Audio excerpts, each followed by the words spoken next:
opening up. About to open up, y'all. Sisters, cover your heads. Yeah! Yep. Get them kids about here. Separate. Separate. Yes, sir. Are we on? We on, Nashawn? Our Father which art in heaven, Our Father which art in heaven, hallowed be thy name. hallowed be thy name. Thy kingdom come, Thy kingdom come. thy will be done in earth, Thy will be done in earth as it is in heaven. as it is in heaven. Give us this day our daily bread, Give us this day our daily bread. and forgive us our debts, And forgive us our debts as we forgive our debtors. as we forgive our debtors. And lead us not into temptation, And lead us not into temptation, but deliver us from evil. but deliver us from evil. For thine is the kingdom, For thine is the kingdom, and the power, and the glory, forever. forever. In Jesus' name, In Jesus' name. amen. Amen. All right. As always, we're looking for Brother Rob and Brother Chris. I don't know where they at. Rob is definitely still here. Yeah, he's still here. We definitely, yeah. But it's all right. He should know. But yeah, as always, we're gonna go ahead and get started. We want to ask in-house. Do we have any questions in-house? She ready? I just see I see her head going like this on the side, just percolating for something to play. You got some Israel? Here you go, Israel.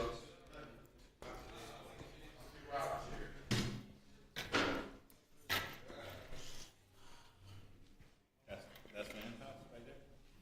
Is that for in-house? He got it. No, I'm talking about the one he asked. All right. Go ahead, Israel.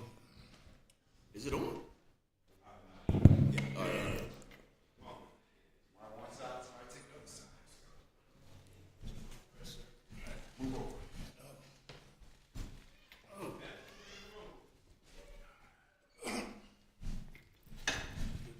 All right, what is the basically what is the actual firmament like represent?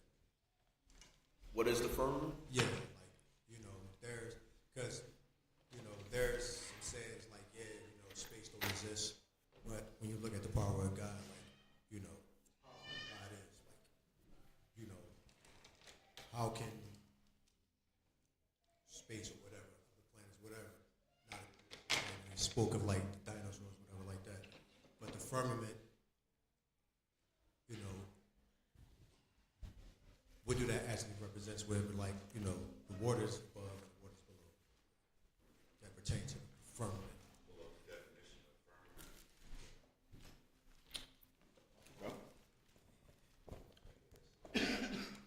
Where you at, Israel?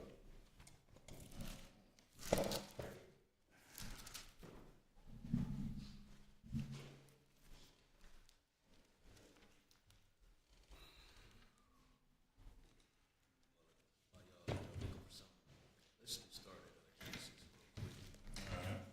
Bear with me. Voice a little lighter than normal, but let's just start off in Genesis 1 and see where God created it. Let's start at Genesis 1 and 1. 1 and 1. Yes, sir. Yeah, you got it. Let's talk loud. In the beginning, God created the heaven and the earth, and the earth was without form and void, and darkness was upon the face of the deep, and the Spirit of God moved upon the face of the waters. All right, so this is the very beginning of the heavens and the earth. Go ahead, let's keep reading. Verse 3, and God said, let there be light, and there was light. And God saw the light, that it was good. And God divided the light from the darkness. And God called the light day, and the darkness he called night. And the evening and the morning were the first day. And as Brother JD pointed out in the lesson, the sun, the moon, the stars wasn't created yet. So this light is not dealing with the physical light we see when we walk outside. Right. It's dealing with basically God's plan. His plan of salvation. Like we talk about walking in the light, being the children of the light, the children of the day, and not of the night. Things of that nature. It's that type of light, the power of God, per se. But go ahead. Verse 6. And God said, let there be a firmament in the midst of the waters, and let it divide the waters from the waters.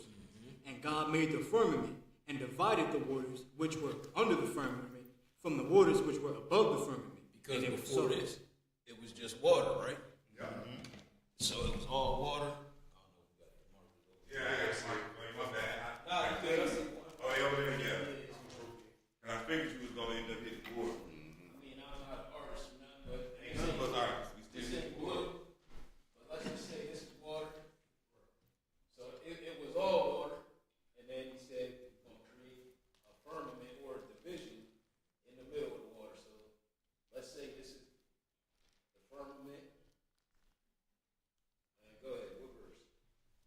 Start that over, bro. We gonna bring it out. Okay. Yeah, because we can't even see. Like, in the room.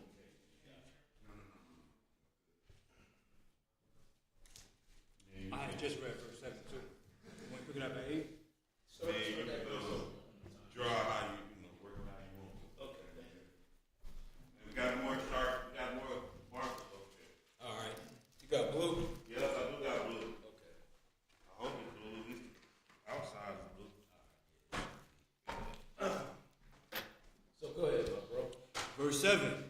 And God made the firmament and divided the waters which were under the firmament from the waters which were above the firmament. Okay, so it's just a division in the waters, right? And we got waters that's under it, waters that's over it. Go ahead. Verse 8. And God called the firmament heaven, and the evening and the morning were the second day. All right, so the firmament is heaven, or like you said, scientists might say that's space. Right, but we see his water below it, and water above it, and the water below it is what? The ocean. Yeah, that's the seas and the earth, basically. That's what it's going to end up becoming. It's our realm under the front. So you could say this is the first heaven. Second is the one that everybody call Space. Heaven, that they think, you know, Yeah, space. Sky. Water. is the third. All right, go ahead. And we have verse 9. And God said, let the waters under the heaven be gathered together unto one place, and let the dry land appear. And it was so. Okay, so now all these waters going to be in one place, and the dry land is going to come out, you know, and appear. So we dealing with the world, the earth, and the seas. Go ahead. Verse 10. And God called the dry land earth, and the gathering together of the waters called he seas. And God saw that it was good. And God said, let the earth bring forth grass. Hold on, stop right there. So, real fast, where Chris said, yo, go back to verse 7 real fast. Verse 7. What I said. And God made the firmament, and divided the waters which were under the firmament from the waters which were above the firmament. All right, so now you're talking about what is the firmament? You know what I'm saying? What is that big expanse? So now, this has got to be, the expanse of the firmament has to be, I want to go and say maybe billions of miles Light long, years. or light years long. That's escaping.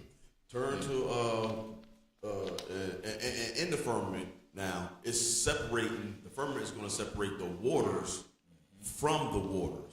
Right. All right. So we're going to see that. All right. When Brother Chris made a drawing, you're going to have the waters here. Now it's going to separate the waters that's going to be up here above the firmament from the waters that's even below the firmament. And the waters that's below the firmament, those are the ones that he's going to gather in the seas and rivers and oceans and stuff like that. But there's waters above here. So now we're just going to show you this real fast. Stay here, 7. We're going to stay in Genesis. But at verse 7, it said, read that again. And God made the firmament, and divided the waters which were under the firmament from the waters which were above the firmament. Stop now. Go to Psalms 148. Go to Psalms 148. And we're going to read this here. Verse 1. Psalms 148. Pick it up at verse 1. What it say? Praise ye the Lord. Come on. Praise ye the Lord from the heavens. Praise him in the heights. Praise ye him, all his angels. Yes. Praise ye him, all his hosts. Go ahead. Praise ye him, sun and moon. Uh-huh. Praise him, all ye stars of light. So stop right there real fast. Because also in that firmament that divided the waters from the waters, right? We're going to have all the planets and everything within there, within that firmament, all right? Then you're going to have the waters, right? And then above the waters is the heaven of heavens. That's where the Lord is sitting at. You see, that's where the Lord's going to be at. But the firmament is an expanse. It's just an expanse, all right, to separate the third heaven from the waters, the planets, the sun, moon, and stars, and that what else we have? The birds and everything else. It's going to separate you from the third heaven. That's all it is. And that expanse is real big. So a scale we can't do it to scale the size because it's so big to where like the Lord traveled. You know what I'm saying? When he got resurrected, he went to go to the Father, and again they move like speed of light anyway. But at any rate, I see. huh? Faster. Huh? Yep. Yeah, The light years. How long it takes light to travel? In right. a year. So at any rate, Light years. when he seen Mary, he said, "Don't touch me. I gotta send it to the Father." But then he came back that night. You know what I'm saying? After he presented himself. So however fast that goes, we're gonna get it. But we know that the expanse is real long, right? On that note. But now we had Psalms 148. Psalms 148. Now he says, verse 3 says, "Praise ye him, sun, moon. Praise ye him." What? All the stars of light. Now read the verse 4. What it say? Praise him, ye heavens of heavens, Uh-huh. and ye waters that be above the heavens. See, go ahead. There you go, Israel. So yeah, we could see, we got the heavens. He said ye heavens of heavens, and then you talk about the waters this above that. So above this water, this water obviously it's the third heaven, and there's water in it that is above the regular firmament, so to speak. And they found it, man. Ironically, they found some water. I ain't gonna say they found this, but I remember when I was first getting into truth, I had watched a lesson where the guy was doing a creation lesson. And he was like, all these scientists looking for water. He drew out the diagram, and he was like, I can show you where the water is. It's out here. So in my mind, that just was a problem. It didn't line up with what I thought. You know what I'm saying? I knew at the time, but I'm telling you, about a couple months later, my grandfather actually came to me. He was like, "Did you hear about all that water NASA discovery?" It was like 2 NASA teams, so literally. And I mean, that was one thing that I was kind of stuck on. Like, man, ain't no water out there. You know what I'm saying? So much something like either the guy must have made a mistake drawing it or whatever. But when I looked it up, that's exactly where they said they had found it at, like on the edge of the known universe. And they said it was like 48 trillion or something, or 140 trillion times the amount of water on it. So it was a lot of water.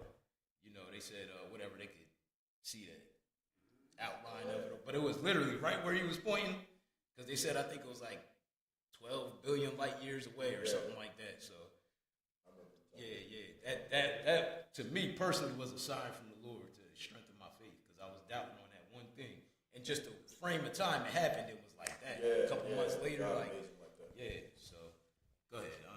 No, that's good. So we see the waters above in the heavens, right, like that, right before the firmament, and we also got the planets in there, because they're saying right now that the firmament is the protective dome that nobody can get out of. You dig what I'm saying? So I'm like, here we go. You know what I mean? It's always something that's going on here. But whether it is or whether it isn't, because they're saying that the spaceship can't even get out of the joint. You know what I mean? It's been going up. So I'm like, It's impossible. I don't know. Me personally, I don't know. But what I do know is there are planets. You know what I'm saying? I do know that, and the Bible can confirm that also. Go to Job 38. That's right. Go to Job 38. And the Lord, even talking to Job about it, he asked him questions, even dealing with the creation, you know what I mean? And we're gonna get right to it. Pick it up at verse 1. Job 38 and 1. Job Yes. 38. Job 38 and 1. Go ahead. Then the Lord answered Job out of the whirlwind and said, Who is this that darkeneth counsel by words without knowledge? Mm-hmm. Gird up now thy loins like a man, for I will demand of thee, and answer thou me. Where was thou when I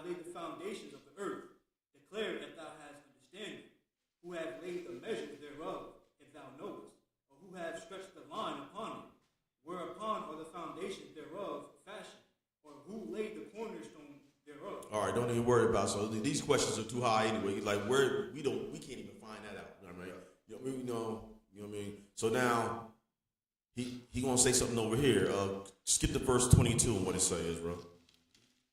Hast thou entered into the treasures of the snow, or hast thou seen the treasures of the hail, which I have reserved against the time of trouble, against the day of battle and war? So Lord, these are snow comes from precipitation, rain. So it's plenty of water in the heavens. You know, to make that. You know what I mean? So the Lord got a treasure of these things. You know what I'm saying? You know what I mean? Laid up. You know what I mean? So where does it come from? You know, what? All right, He knows. Where were you at? That was 23. Now skip on down.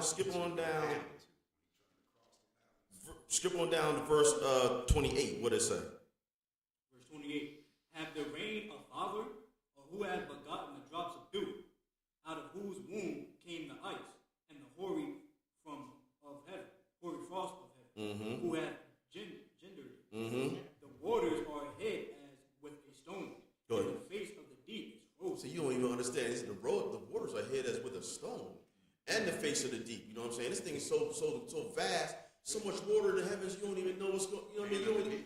You think we got enough water here? Our planet is what? Not 70% water. And listen, and when the Lord come back, He's gonna dry up all the seas and everything. So now we're gonna have all this land sitting up here. You see what I'm saying? So we don't even know how many leagues underneath. You know, we're talking about 20,000 leagues under the sea. How many miles is underneath there, and creatures that we don't even understand and know about. See, we so far, our understanding is really minute compared to the Lord. What we do know, you dig what I'm saying? That's why He said all we need to do is obey. Obey. You know what I mean? You get to learn all that stuff later. But continuing to show you that there are planets in the sky. You know what I'm saying? It's not a figment of our imagination. Read 31. Read it. Canst thou bind the sweet influence of Pleiades. Or loose the bands of Orion? Orion. So now you know Orion's belt. You know what I'm saying? Pleiades. You know what I mean?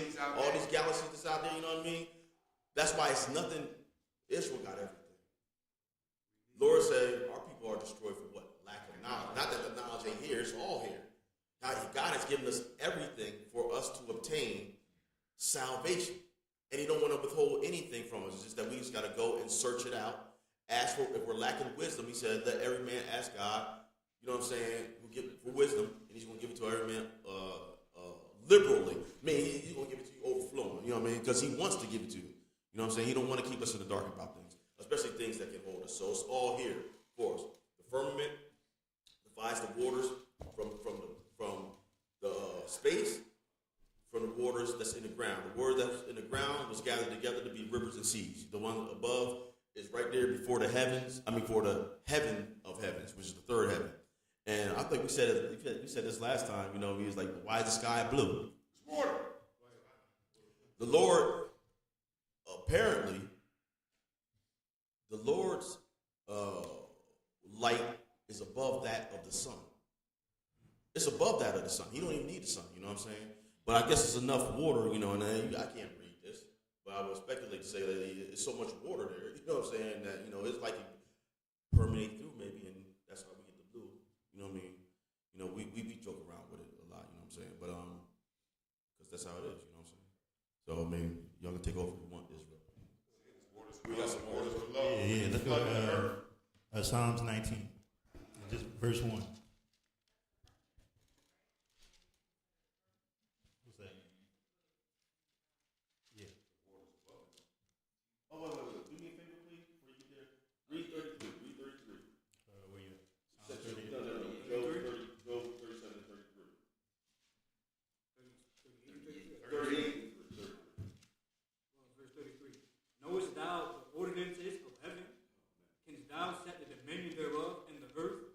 Canst thou lift up thy voice to the clouds, that abundance of waters may cover thee? Canst thou send lightning, that they may go and say unto thee, Here are we? Yeah, that's all. I just want to put that in here, just further solidifying that. You know what I'm saying? Like, God is teeth, man. But that firmament is really what's separating the waters that's here the heaven, and then the third heaven. You know what I mean? One time, flooded this whole earth. Rain 40 days, 40 nights. We didn't read it yet. Yeah, he didn't read this one. But it says here, the ordinances of heaven. So it's all about even here. So we know that firmament is what we see when we look at the sky with the stars, the sun, the moon. Did you want us to read Genesis? Go back to Genesis and read it? If you want. 14. Hezzy has something too, but I ain't know. Yeah, I was going to Psalms 19. Psalm 19, finish Yeah. that off. And then after that, I was going to go to Psalms 103. It's talking about the beamers and the water. In verse 1. Psalm 19. And this is the land back off the roof, but I just said, okay, Everything up and saying. Yeah. Blessed are the undefiled. in the Psalms way. 19 and 1.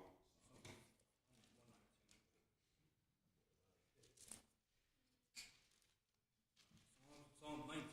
Yes, sir. The heavens declare the glory of God, Uh-huh. and the firmament showeth his handiwork. The firmament showeth his handiwork. So it shows when you see the stars and the sun and the moon and all these things, they're in the firmament.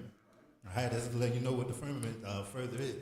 All right, and it says this to declare God's glory, all his power and everything like that. Right, and then also above those waters, because it's been talking about the waters that are above the heavens. All right, it's going to talk about where God lays his beams or the beams of his chamber at in Psalms 103. 104. Is it? Psalms 104.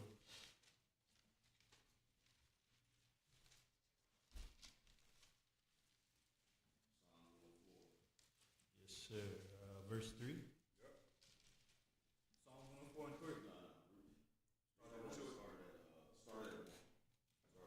Verse 1. Bless the Lord, O my soul.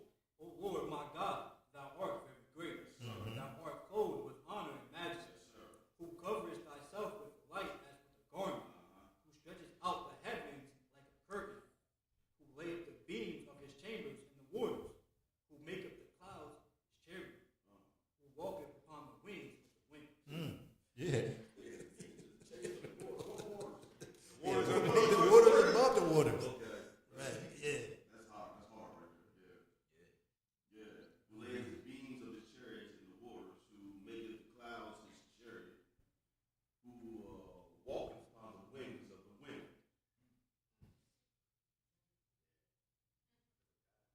He laid the beams of his chambers in the waters. The waters above the firmament. Right. So the chambers, so like I was saying, it's water, then it's where the Father is, above the waters above the heaven. Where's it at where he say, is it Samuel? 16 where he say, he hanging the same on the sun, moon, nothing or something. It was Job. I thought it was Job. Is that, what is that? I thought it was Job. I know it was Job. Is it Job? Yeah. Is it Job too? Yeah, I think so. Just Google your phone and be like, and the cheat code, yeah. I found something. I think it's in that same That chapter. Google, boy. Type 2 or 3 words and the scripture come right up. Like, Job 26. Job 26. Brooks got it. Verse 7 and 8. Not a Brooks brother. No, it's Brooks. Brooks. He Brooks. Man, he in here. Where you at? Job 28? 27. 27? 26. 26, verse 7. Read that. Yeah, that's 26 is verse 7? Yep. 26 and 7. He stretcheth out Wrong the place. north. He stretcheth out the north over the empty place, and hangeth the earth upon nothing. He bindeth up the waters in his thick clouds, and the cloud is not rent under him. He bind it up. Read that again? Yeah. I'm going to start at verse 7. Yeah, He read it. stretcheth out the north over the empty place, Yeah. and hangeth the earth upon nothing.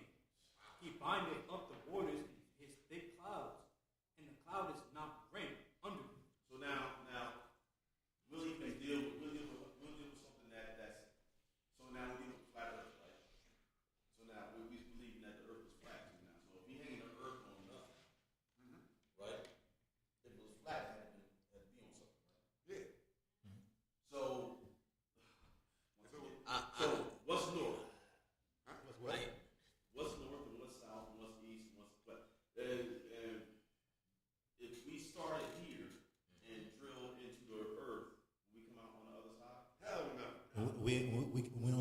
down so far and they couldn't go no further. Yeah, you wouldn't be able to do it. The face of the deep is frozen. We just read in Job.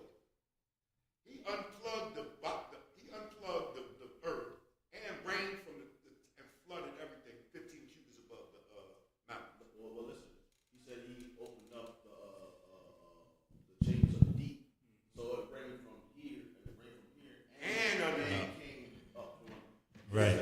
So I'm just saying, like, if the earth ain't on nothing, the waters is all around us. The water's underneath us, too. 1, 2, 3. Yes. 1, 2, 3. One. Yeah. So I mean, just think about that. You know what I mean? Just water everywhere. Water everywhere. Everywhere. It's water everywhere. We just in a little bubble sitting in water everywhere. Encased here. Safety. We have air here. There's no air in water. We have air here, and we sitting encased in a little bubble in the middle of nothing. We made from dirt and water. We are, probably about the same percentage water as they say the earth is. Yeah. So that's why, your body going We dehydrate. sooner than it starves. You know what I'm saying? They say you go weeks without food, but usually a few days, without water. So they say. We know Yeah, so they say. fasting for the Lord. People often surpass that. But yeah. You got it. You still using that board, sir? No, I don't think so. But I got you. I'm pretty sure you're pretty good with what you have. I mean, everything else is just preliminary now by this time. You know what I mean? And then when you're done, we can just look at that 2 Corinthians 12 and just prove So that's what's the the third. firmament again? That's the question, Yeah, right? the expanse between the third heaven and the first heaven. You know what I'm saying? It's leaving the ground and going all the way to the body of water. You know what I'm saying? Because the third heaven sits on the body of water. Right. Yeah, so it's leaving the ground. So, like when Michael Jordan come fly with me, he be in the air, he be in the heavens. The heavens start, as soon as you Or the firmament. or the firmament. Right. But we can read it, it's called heavens too, though. True indeed. Yeah, heavens or firmament, Yeah. And it starts basically when you throw a rock in there. Yeah. And then it takes you all the way up to the body of water that sits between, that stops us from getting To the third heaven. To the third heaven, which we saw in Psalm 104 when he said his chambers sit on the body of water. Yeah. That's hard, man. I just wanted to hear the answer because I was listening, but I wasn't listening, but I wanted to hear the answer. Yeah.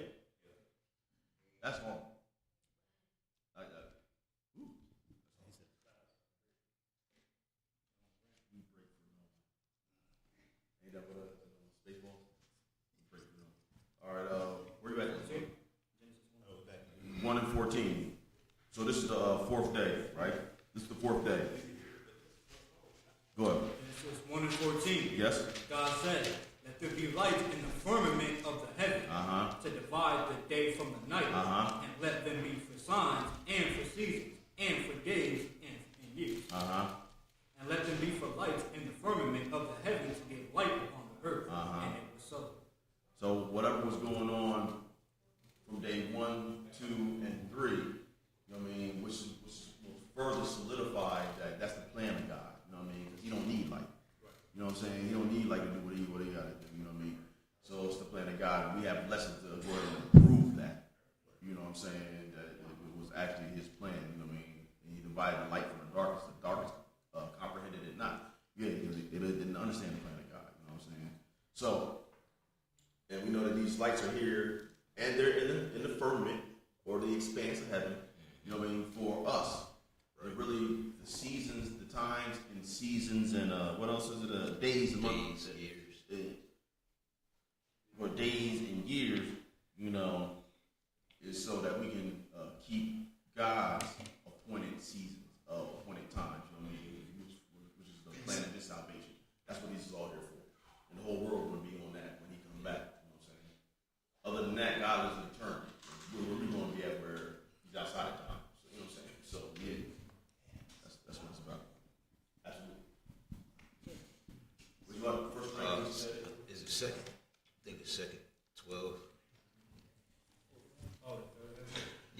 Just Oh, to, yeah. 2 Corinthians chapter 12.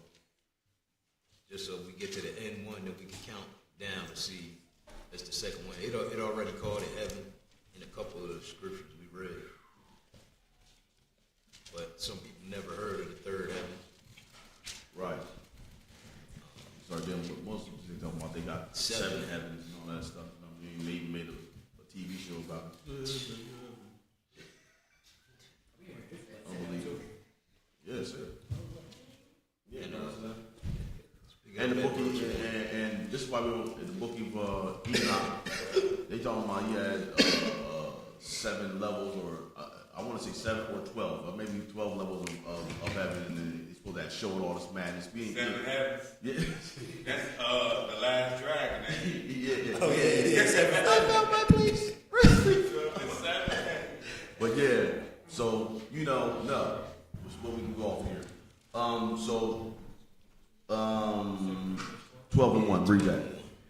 It is not expedient for me, doubtless, to glory. I will come to visions and revelations of the Lord. Go ahead. I knew a man in Christ above 14 years ago. Whether in the body, I cannot tell, or whether out of the body, I cannot tell. Go ahead. Such an one caught up to the third heaven. Yeah. So we already know, only one that done ascended up, like Christ said, no man ascended up to heaven, but he that came down. And this Paul recounting, when he seen the Lord. Right. So we can tell if it's 3, he went up to be waved before the Father, like he told Mary not to touch him. But we know the firmament, the second one, is called heaven. And we can see examples of where the earth is heaven. So, it's all laid out like that. It's nothing like supernatural or nothing like that we can read that it represents. It's just, second heaven, where the star, the moon, and all of that is. Word up. Cool. All praises to the Most High, man. Yeah, everything should be simple, man. Just like that. It should be just simple. You know what I mean? Don't get all crazy. Anybody else? Yes, sir. Deuteronomy 23, verses 19 and 20. Little stuff on that. That dealing with what Israel should be doing back then. Does he have a mic?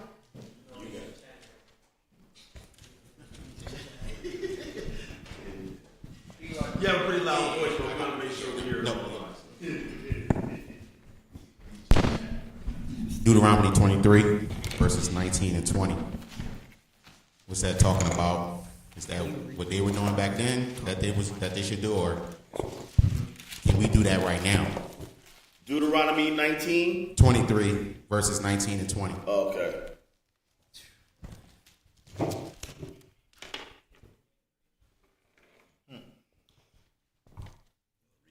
Yeah. I'll read it.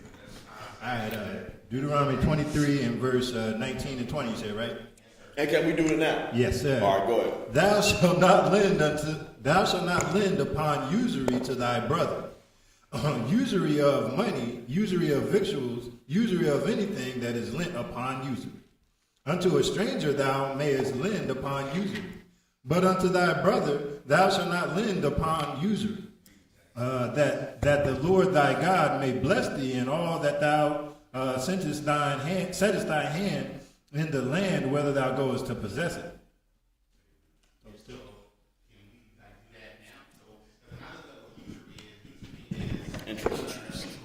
Yeah, that's good. Good question.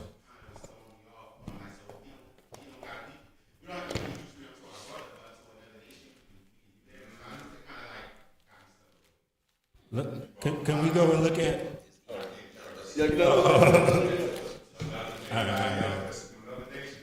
You hear that? Did you hear that? Let's just look too.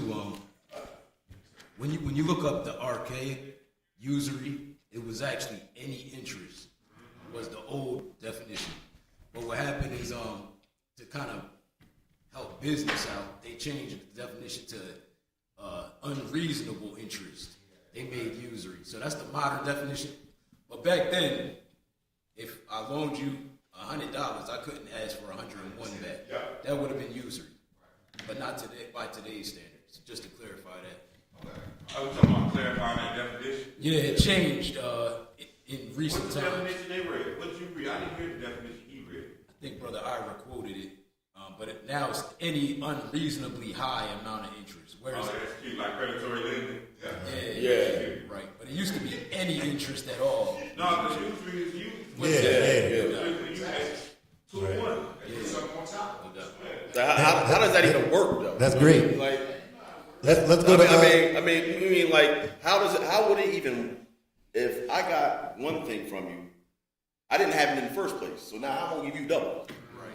You know what I'm saying? Like that don't. Go to the bank. Go to the bank. I like it. Bring mortgage in here. Jailhouse. Oh, you already know. You walk through the Oh. jailhouse. Give me 2 They suits. give you on one. comes. They come up with. Oh man, nah, I can't do That's it. a whole 100% interest. Yeah. So that's why the Lord say just wait. And balance. Just balance. Right. You know what I mean? Even the shekel, you know, and the weight of the shekel, you know what I'm saying, has to be right. The weight of the shekel of the sanctuary. The Lord measured it out in a way where you can't add to it. It's all just. You know what I'm saying? Even a man, when he works, you know what I'm saying, you give him the wages of his pay, you know, Right. of his You're day. supposed to give it to him that day. That day. Yeah, don't hold out on it because that's his livelihood. You dig what I'm saying? That's why they get paid on Friday. Say you run everything too. You already know. Right. You already said. It's like 3 minutes before the Sabbath. You got a couple minutes. In the winter, at least it's 5 o'clock. It's like 5:15. It's a done deal. A couple minutes. Say you got everybody getting paid on Friday. Yeah. So Let's go to Psalm 15. But is it for now or is it for later? You know what I'm saying?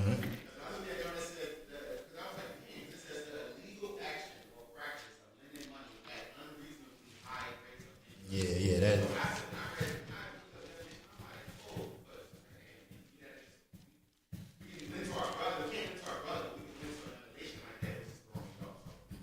So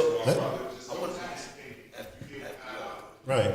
Let's see what God say. go ahead. Psalms 15. Pick it up at verse 1. I'm gonna show you another one too after that. All right. You said Because 15? My brother had an issue with this. You said 15? Yeah, 15 and verse 1. Lord, who shall abide in thy tabernacle? Who shall dwell in thy holy hill? He that walketh uprightly, and worketh righteousness, and speaketh the truth in his heart. Now, verse 5. He that putteth not out his money to usury, nor taketh reward against the innocent. He that doeth these things shall never be moved. Oh man, look at that. You know what I'm saying? So you want to practice, you got to practice what's right. And this is here, right? And God said you can actually do that, right? But guess what? It's a time and a place for everything. And I think the way things are right now, brother, you know what I'm saying? I'd rather practice doing right to every man. You dig what I'm saying? Until the Lord come back and establish how we can do this the right way. You dig what I'm saying? Because it's like I bought a car at 19% APR. You know what I mean? Like, dude, I should be paying for my car. If it's $21,000, I should pay $21,000. At the end of my daggone lease, it shouldn't be paying $35,000. That's unreasonable. What are you talking about? You know what I'm saying? Like, how are y'all doing that? How are we even put that in the contract? Contractually, God tells you that every 6 years, He has something that's called the Lord's release. A man should not be in debt more than 6 years. Right. 7 years, excuse me. You know what I'm saying? 7 years. After that, it should be clean. And then guess what? During the year, 50 years, during the year of Jubilee, you know what I'm saying? All of debts is supposed to be wiped out. You know what I mean? You start from zero fresh because maybe the debt that you acquired takes more than 7 years. You know what I'm saying? Maybe, you know what I mean? Maybe you got land or something that was given because of whatever reason.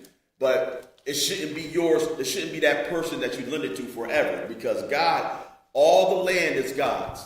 Right. Everything is His. You know what I'm saying? And He even gave us our portion of land for us to have true freedom and true wealth so we can escape tyranny and oppression, you know what I mean? Be able to have our own, you know what I mean? With the true sense of freedom. So it shouldn't be nobody else's company longer than 50 years. 50 years should be enough for you to pay off whatever debt you need and let that inheritance go back to that man and his family so they can benefit off it. You know what I'm saying? But here, another brother had an issue behind it because that sounds like, what it sounds like is respect of persons. Right? That's what it sounds like, right? But who are you to reply to God? If God said do it to the stranger, then so be it. You can do it, right? And it's not here. Ain't nothing wrong with God here. So go to Leviticus chapter 15. I think this is another one, and a brother in New York had an issue with this. He was like really questioning God behind it. This was years ago too. I'm like, dude, I don't know why he put it up in here. You know, I don't know why God put this in here, but once again, everything that God do is perfect. So what's the issue with it? You know what I'm saying? We got to get on his page. You know what I'm saying? So, and if he decide, if that's the case, if he decided to make Israel above all people, well, who you say he can't do that? You know what I'm saying? So, you know, just certain things that we look at that God has a reason behind everything. What verse? What I say? Leviticus 15. Hold on. Leviticus. It's about eating animals that can be eaten. You know what I mean? The animals that can you can sell to the stranger, but Israel can't deal with it. I think it's like roadkill, basically. It's like roadkill. Maybe if I'm in the right place. Make sure I'm in the right place. Numbers. No, it's Leviticus. It's Leviticus.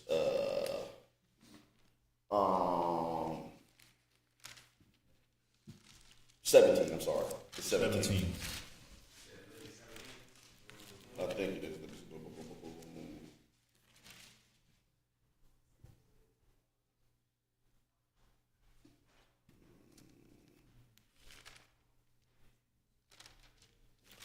I'm trying not to cheat, the truth with you, but yeah, if anything dieth of itself, I think if it dies of itself. I think it's 18. No, it's 17. Is it 17? 17 and 15. All right, let's read that. Let's see what it is. Is it Deuteronomy?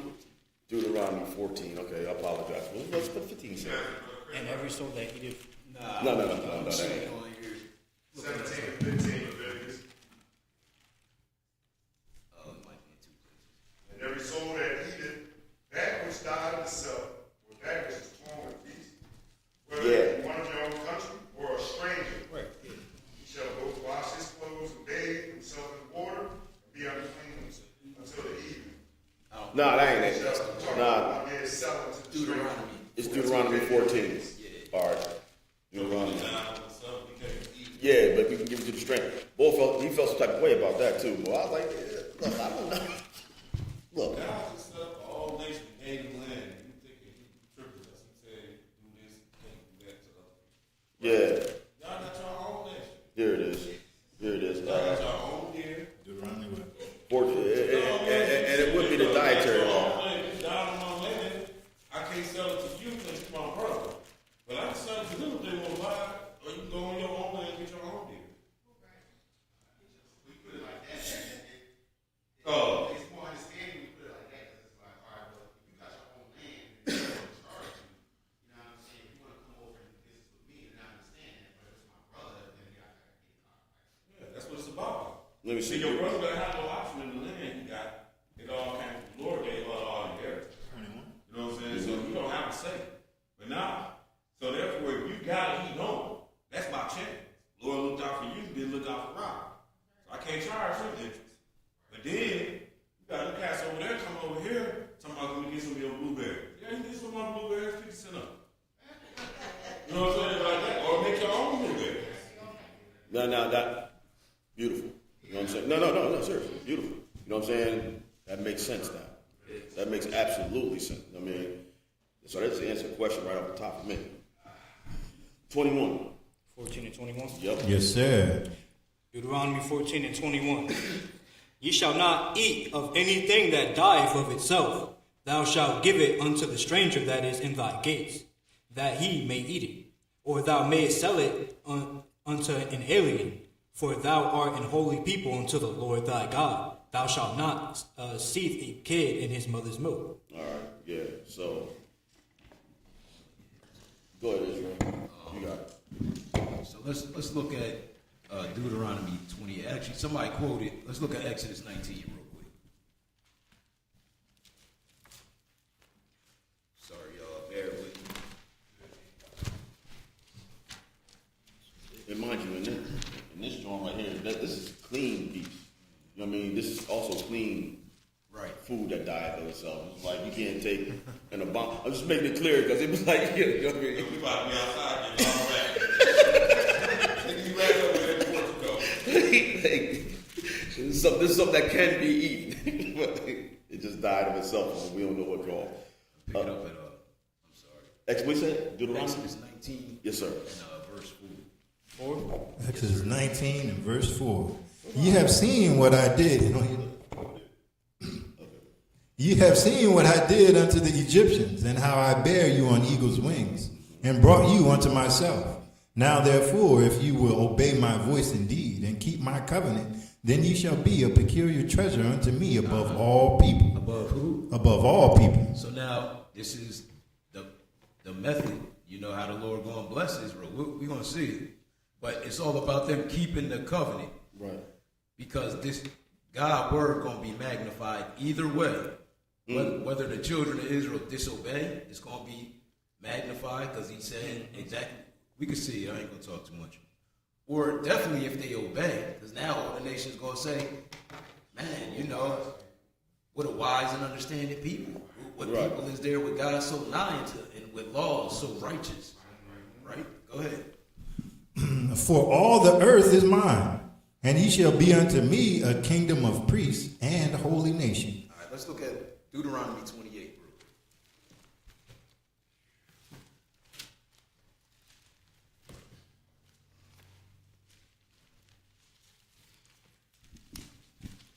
So we notice the blessings and the curses. It's going to befall Israel, depending on whether or not they hearken to the Lord's commandments. And let's start at verse 14. Actually, where he talk about them being above all people at? In the beginning. Yeah, verse 9. Pick up verse 9. Yeah, start at 1 and then skip. All right. And it shall come to pass, if thou shalt hearken diligently unto the voice of the Lord thy God, to observe and do all his commandments, which I command thee this day, that the Lord thy God will set thee on high above all nations of the earth. So this is the same thing we just read in Exodus, right? Yeah. He said, if they hearken, he'll bless them, put them above all people.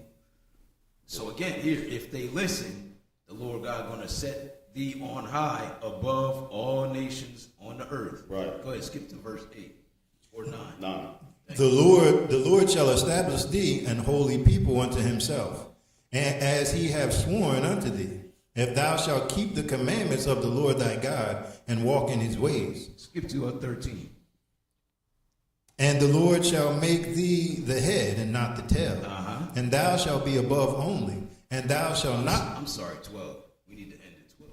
The Lord shall open unto thee his good treasure, the heaven to give the rain unto thy land in his season, and to bless all the work of thine hand. All right, pay attention. And thou shalt lend unto many nations. Oh, if we listening, we're going to lend unto many nations. And remember, God said he was going to make Israel, put them above all people, set thee on high above all nations. Go ahead. So if you blending, guess what? We're going to see. This is how the people that rule now they got their power. You know what I'm saying? Using the same tactics, but they not serving God. Right. You know, go to your bank. They making money out of thin air. We got, let's say, $100, but we can loan you $800 and with interest attached to it. That's fractional reserve banking. It comes out of a whole con. The gold and silversmiths was conning people when they held their money, giving them more receipts than they actually had the money for. Because they realized people rarely came back with the receipt to get the money. People just start trading with the receipts. So You sound like you're a little pissed about that. No, I'm not. But you know, I brought this up before in the past. Oh, yeah. Jenny was like, why keep bringing this up? Yeah. 1 year. But nah, it's true, you know. And this is how the Lord was going to, one of the ways Israel was going to be blessed because we was going to be lending to all nations, Right. but not borrowing. Hold your place. Read 13. I'm sorry. And the Lord shall make thee the head and not the tail. And thou shalt be above only, and thou shalt not be beneath. If thou hearken unto the commandments of the Lord thy God, which I command thee this day to observe and to do them. All right, so now hold your finger here, and let's go and look at Ecclesiastes 5.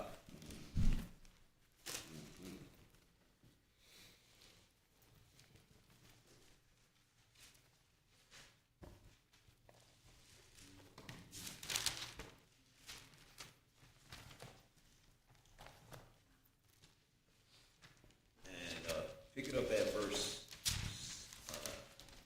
8. Yeah, it should be. Right chapter.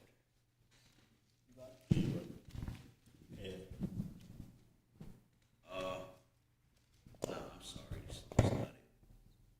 Borrower serving unto the lender. It might be Proverbs. That's 22. Proverbs, yeah. Proverbs 22. I'm sorry.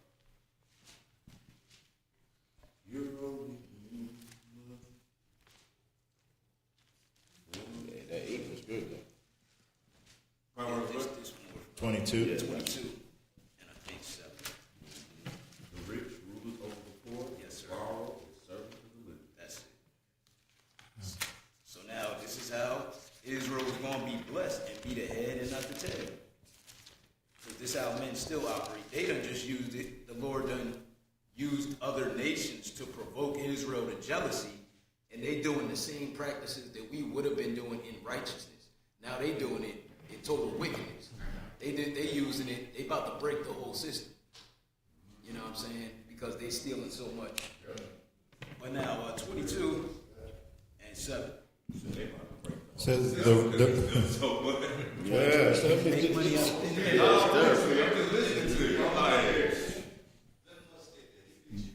the rich ruleth over the poor, and the borrower is servant to the lender. Oh, so now whoever borrowing, they gonna be servant to the one lending. And guess what? Partially because it's gonna be usury involved in most cases when you're lending something. Let's look at one more. Matthew 20. Matthew chapter 20. So basically, the Lord like, church can't set up no bank on the people. You see what I'm saying? Because the church could set up a bank, couldn't it? I guess so. They could. Right. But I'm saying even the black church could set up a bank. Right. You know what I'm saying? Like, let's say Israel Church of Jesus, y'all own that. And by me, a bank is just a loan institute. Basically, you come in there, you get loans, whether it's for finance to do something or whether you, regardless though. I'm saying, but what the Lord is saying is not. Church can't be. You know why, right? Because the church supposed to be serving the people, not the other way around. But if the church set up the bank, who serving who? Right. You know what I mean? And had Israel obeyed, it would have been in righteousness to draw everybody to come and see how to serve. Because people out of their covetousness going to come and want to see how y'all getting rich, but they're going to find out it's all by being righteous before this God you serve. Right. But yeah. So his word magnified regardless. Yeah, it's it's magnified. right. But 20 and 20. What's this? What do we have, bro? Matthew chapter 20. In Pick it up verse at 20. 25. 25. But Jesus called them unto him and said, Ye know that the princes of the Gentiles exercise dominion over them, and they that are great exercise authority upon them. But it shall not be so among you. But whosoever will be great among you, let him be your minister. Okay, so like Brother JD just pointed out, hey, really, among the church, we supposed to be serving. You know, but this is how the rulers of the world, they've exercised their authority and their dominion by forcing you to trade in what they just printing out of thin. You know what I'm saying? They're using the same kind of tactics. You know, come borrow this money, you can get a loan. You know, if you can't pay it back, they'll take your house, take your car. Yeah, that's great. You know, but like the Bible said, the rich rule over the poor and the borrower is servant to the lender. So the point, everybody would have been flocking to Israel because Israel being blessed by God is one of the ways Israel wasn't supposed to put their brother in our bondage. You know what I'm saying? Make them a bondservant to serve. All of these things were so Israel could be blessed. It's the same way he promised them if they obey in the commandments. It wouldn't have been in wickedness like the world is using it. And like the brother said, a just weight and balance are yours. So is this referring to when you're doing business with somebody, or is this strictly like, say somebody like this? It's absolute, man. Right. So that means that if you want some money from me, like, and you want $20 from me, and you say, hey man, let me get 20, I'll give you 25 back. The answer is no. No. You give me $20, I'll give you 20. Word. You know what I'm saying? Now, if you choose to tip me on the back end, that's nice and all. Right. But the agreement is based off of dollar for dollar amongst Israel. Right. Because we set up a business. So let's say Ira hit the lottery, right? And he opened up a business, but he tell everybody, hey, if you need something, come holler at me, come down to the business. So I come to Ira, hey, bro, and I need 5 bands. You know what I'm saying? All right, here, you go 5 bands. Okay, but I got to give him 5 back. Not 6. Yeah. Now, he can't come at me, so he's not going to make money off of it. Yeah. So basically, now he can make money off of his goods. Like, if he go out there and plant a garden, he can sell his garden for what he wants to sell. Right. But as far as me borrowing where I have to pay him back, see, I don't have to pay you back no carrots. If you grow some carrots and I give you $50 for some carrots, it's not like I'm gonna give you carrots back and want my 50 back. Meantime, though, if he has money or if he's lending me anything, Right. then it cannot be with interest. But the guy right over there, oh shoot, man, look at you him. Yeah, we can send him. Here's the issue. We can't go because we ain't got nothing. Right. That's why we So we ain't even on land. to get an effect of being on top of we bought loan. That's why we don't even understand the question.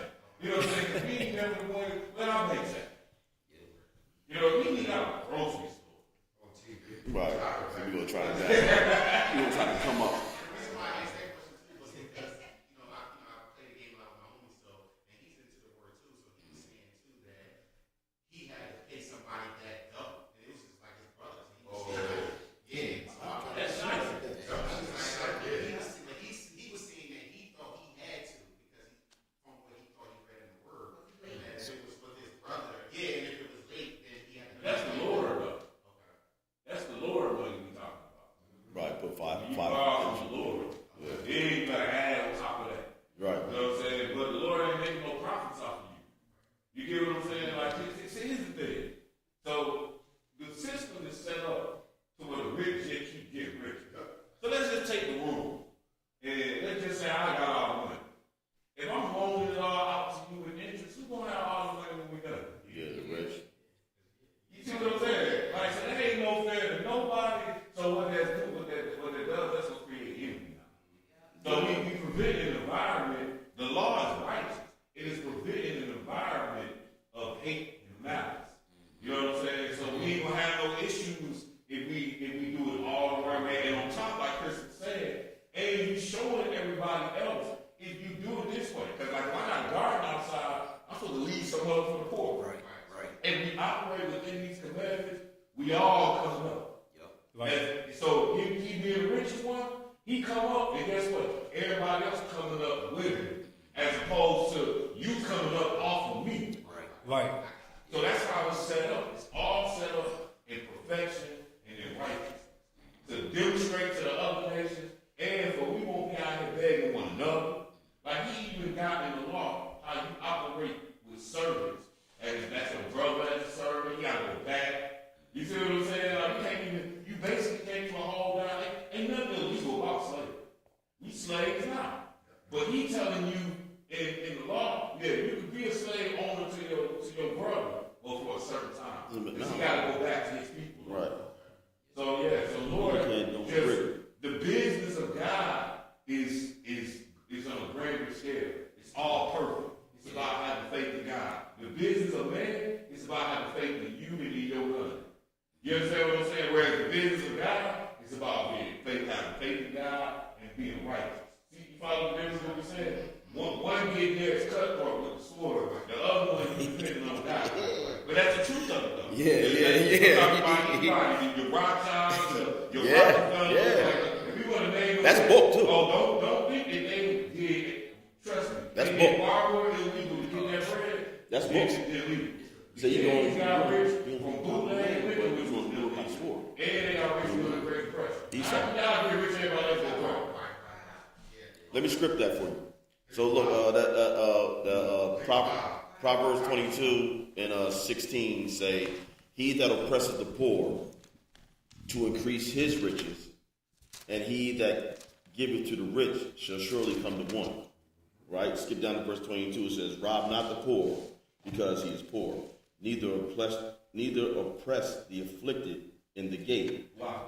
For the Lord will plead their cause and spoil the soul of those that spoil them." You know what I'm saying? So it was like, that's why we're going to get paid. You know what I mean? Like everything that we did in this country, you know what I mean? Just like our forefathers built up Egypt and they didn't get paid for it. The Lord said, "Nah, I got you." Or they killed all our kids and everything. What think they doing now? They set up genocide for us all in our communities.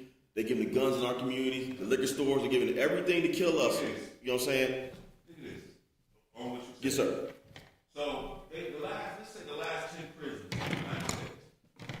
So who built it? Who do you think built the last 10 prisons? You ain't got to go research. Who do you think built it? White folks, right? Who do you think they built it for? Word. So you think Word. they built them? They said, we might have a whole bunch of white folks up in here. Nah. So the point And free labor too, bro. They like the moves that they're making, conscious or subconscious, is in direct oppression to us. Yeah. From the schools, it's like I'm talking to somebody. I don't remember what I was talking about Black House. I'm like, oh, men too. And yeah, I'm talking Black House. I'm like, look, man, black folks don't make books. So now, I'm talking about Right. So, do you think that white folks gonna say, "Hey, they got Howard University over there. Let's make sure that's Harvard."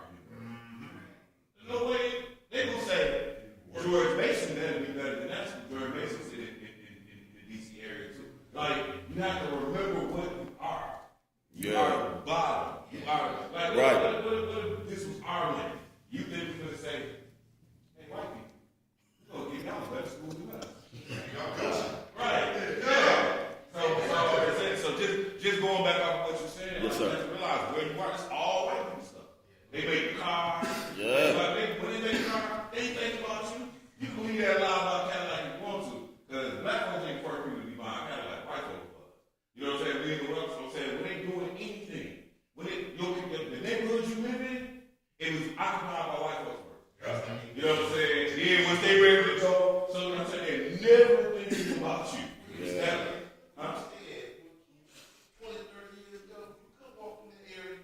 That's amazing. Yeah, we was talking about that last No, I time. believe you. I'm just saying that's amazing.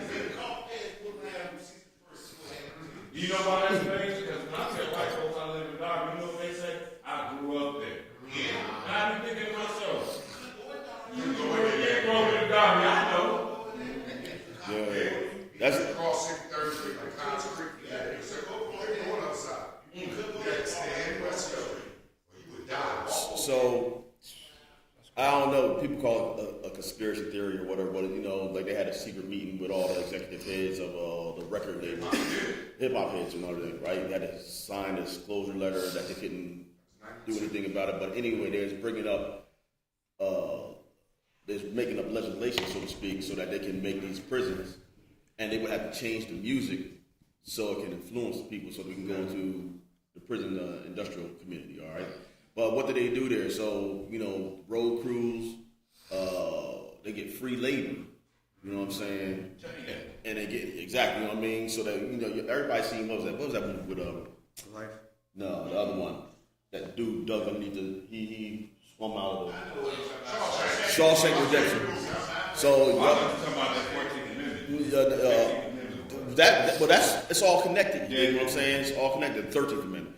So it's all connected to where you become chattel property. You know what I'm saying? And you can't. They're gonna use you. You know what I mean? To increase their riches. You know what I'm saying? And they don't give you nothing. So the slap in the face is, all right, you serving time, 13 years, whatever years in the prison system, and you're making before it used to be like a license plates all that, they're gonna give you $1 a day or maybe $2 a day for that, where they're making 1,000 times increase off of your sweat and labor. You know what I'm saying? And they make the laws purposely so for you, for us, to go to jail. Like, you know what I'm saying? So, which one? You don't remember when it was I think it was Bill Clinton. When he got 3 strikes?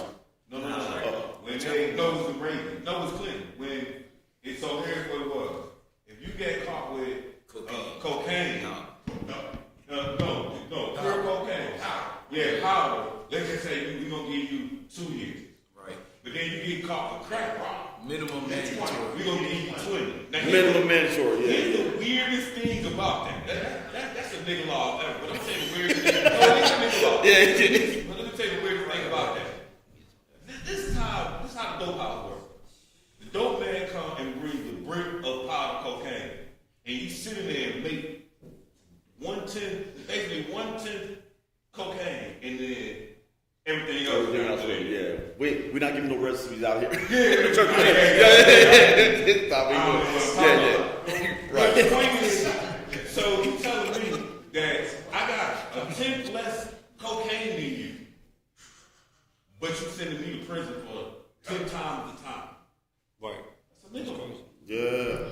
A couple years ago, New York locked up 72 judges. You can Google this. They fired 72 judges because all of them was in the Ponzi scheme of building prisons, sending people to prison. Man, yeah. And they were getting charged. They sent people that go home. They were sending them to prison. They busted all them churches. They get rich by sending you our blacks, our government jail. They look for me, they gonna look hard, they gonna do their job. I don't say they can't turn myself. I'm all right, work, but I don't do stuff in the trouble. But it's saying that you never own nothing. You can own your house. I'm paying taxes on 3-4 years. They come to you. So you never own nothing. You know the best thing we probably got going on or something? But God promised to freaking build it. I don't think we gotta pay taxes. So you know what I mean? They can't come take this. You know, that's all that is. God's word on. They don't mess with churches and stuff. Yeah. But my mom now some land, and she said that thing $2,000 a year. And how many pay you off for? Almost my dad did. You understand, Spring? 18 years now. You still got to pay that much tax. This one right Everything you put on, mom got new car taxes. Man. I went, if you go buy a car from somebody, it's like you go and buy a car from somebody, you realize like they say car too free. You know about that. Oh, Like a Genesis.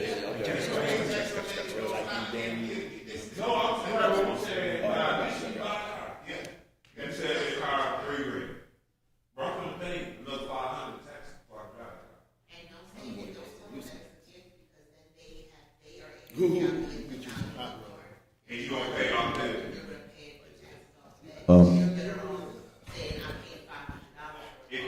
Yeah, that's right.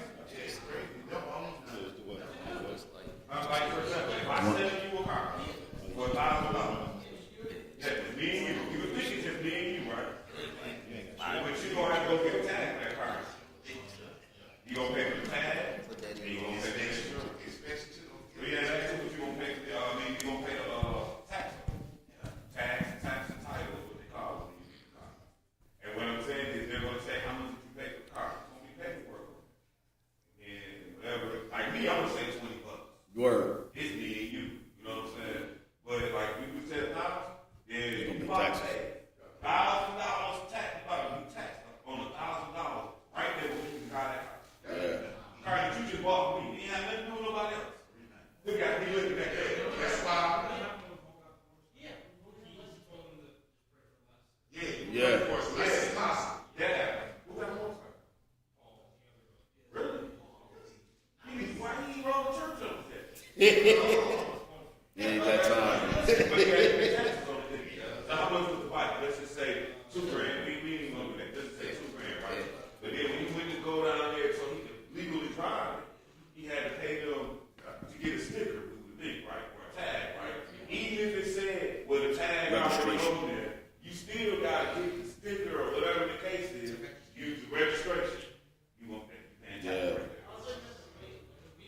Well, you generally get that together, huh? Yeah. Yeah, you still gonna pay. It's about a quarter. I paid $315, and they put $1,200 on the last one I bought, and I paid $315. So you don't have, so what the DMV is doing is saying, well, you didn't pay taxes. So we're gonna value the car, or we're gonna say, how much do you pay? $4,000. So now you gotta pay taxes on this $4,000. So if you say I got $4,000 to buy a car, you gonna need more than $4,000 to buy a car. You understand?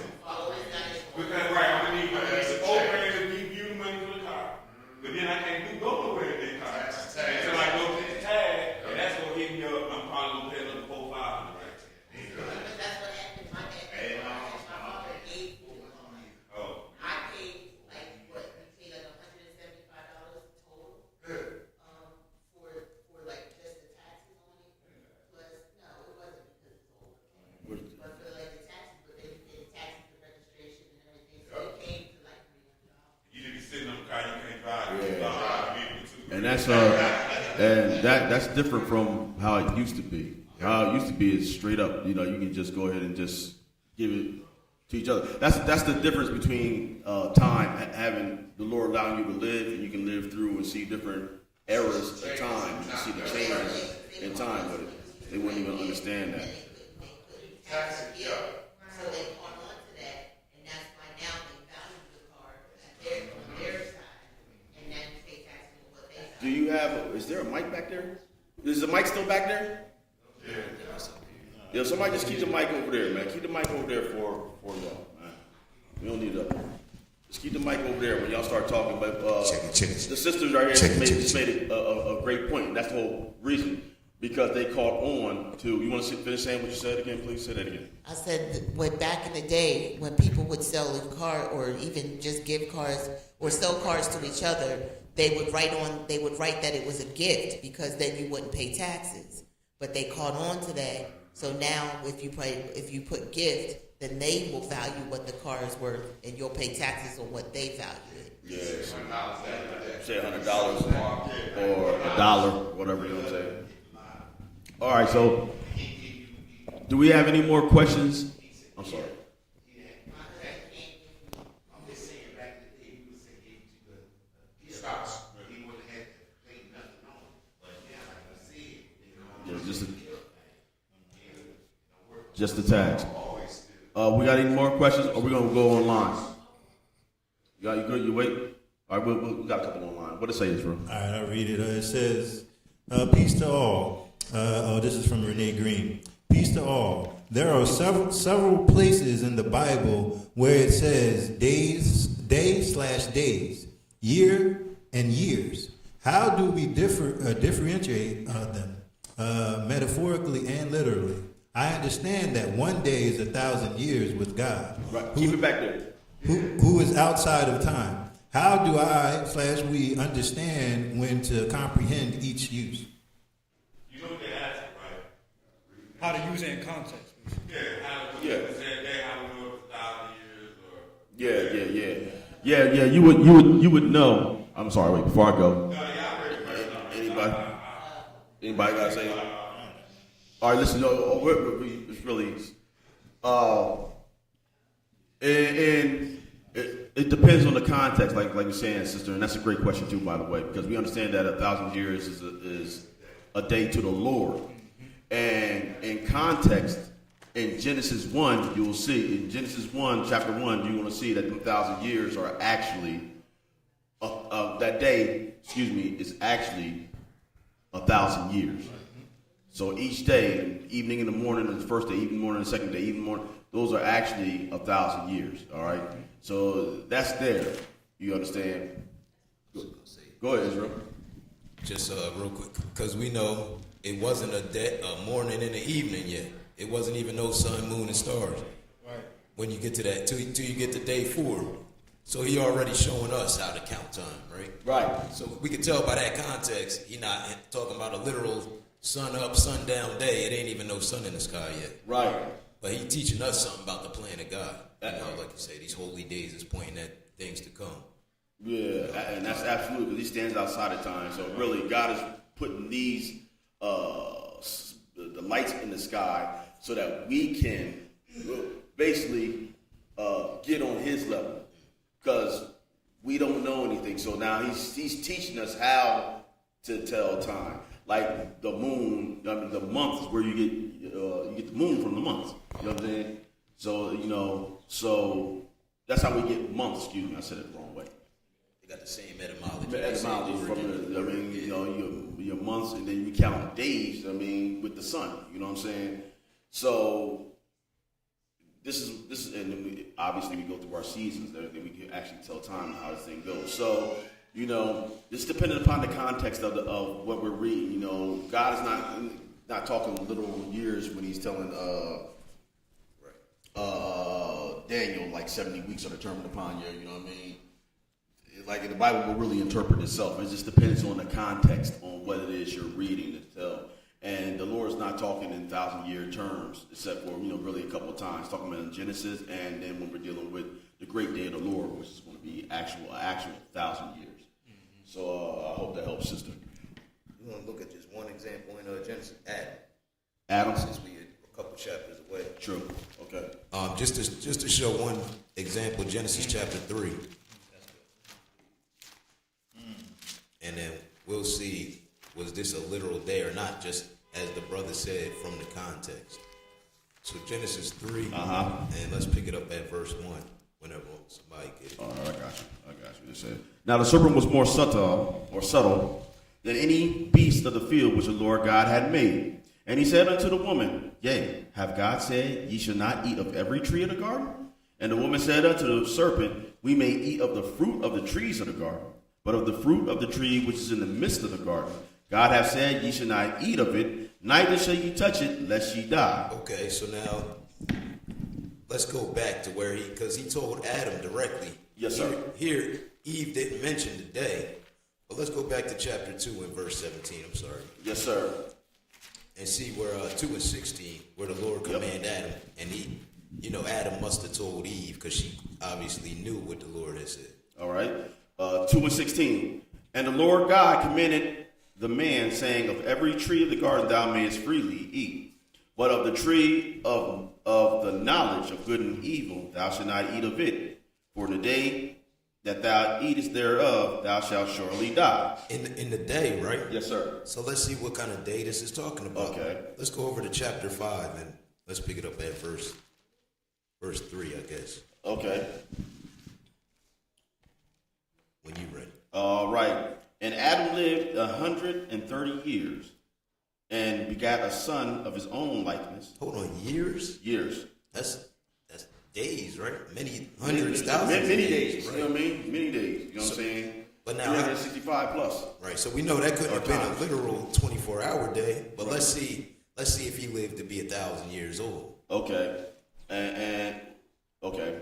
Verse 4, right? Yes, sir. And the days of Adam, after he had begotten Seth, were 800 years, and he begot sons and daughters. Mm-hmm. And all the days of Adam, and all the days that Adam lived were 930 years, and he died. Just 70 years short, right? Yes, 70 years short of that day, right? Right. So nobody lived to make it a day, except we see Enoch was translated.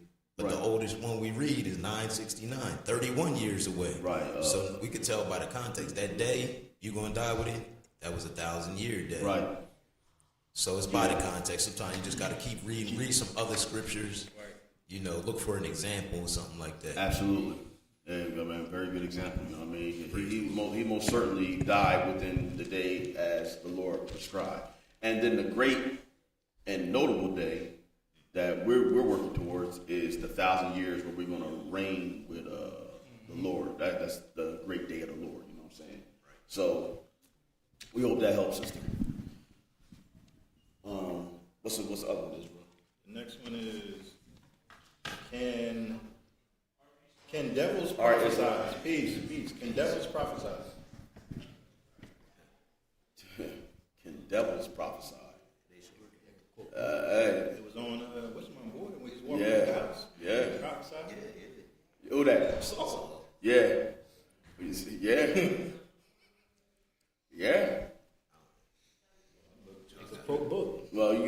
you say, Ken? The devils. Well, watch this. Yeah, let's go. Speaking about Saul, yeah, let's go to the Witch of Endor. Okay. Let's go read that. Let's go to was it 28? Yeah. 1 Samuel chapter 28. And before we get there, really, we're going to see that Saul. Let's go to 14 first, and we're going to see that Saul had a good spirit of the Lord on him. And he went and prophesied, and it became a proverb, like, oh, Saul prophesying, you know what I'm saying? Yeah, right? Right, we're going to see the good spirit on him. And then after he transgressed God, and God took a good spirit from him, they gave him an evil spirit. You know what I mean? We're going to see what happens after that happens. Let me see. 14 first.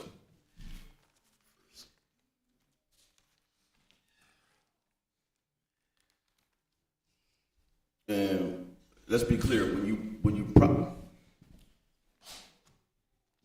we're gonna show you how do you know when you're prophesying? The Bible gonna say what makes you prophesy, or what actually prophesying is. We're gonna read that too, and that's in Amos when we get there. But 1 Samuel, check this out. 12, 13, 14.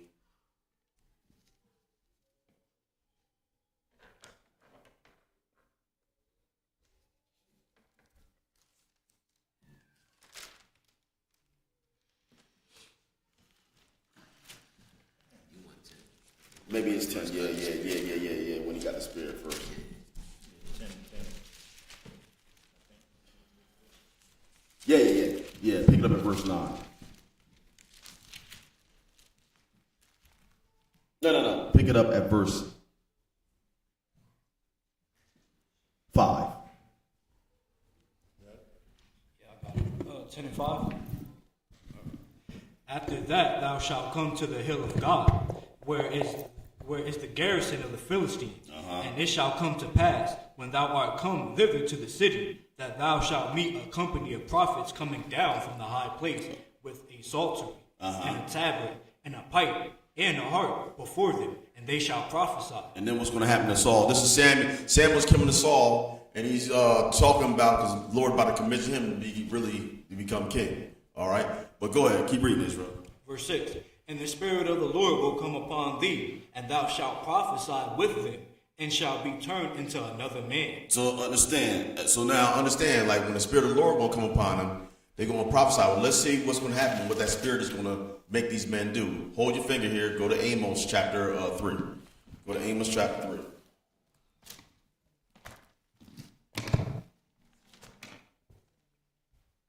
Verse 7 and verse 8. Verse 8 is where we want to get to. Amos 3 and 7? Yeah, Amos 3 and 7.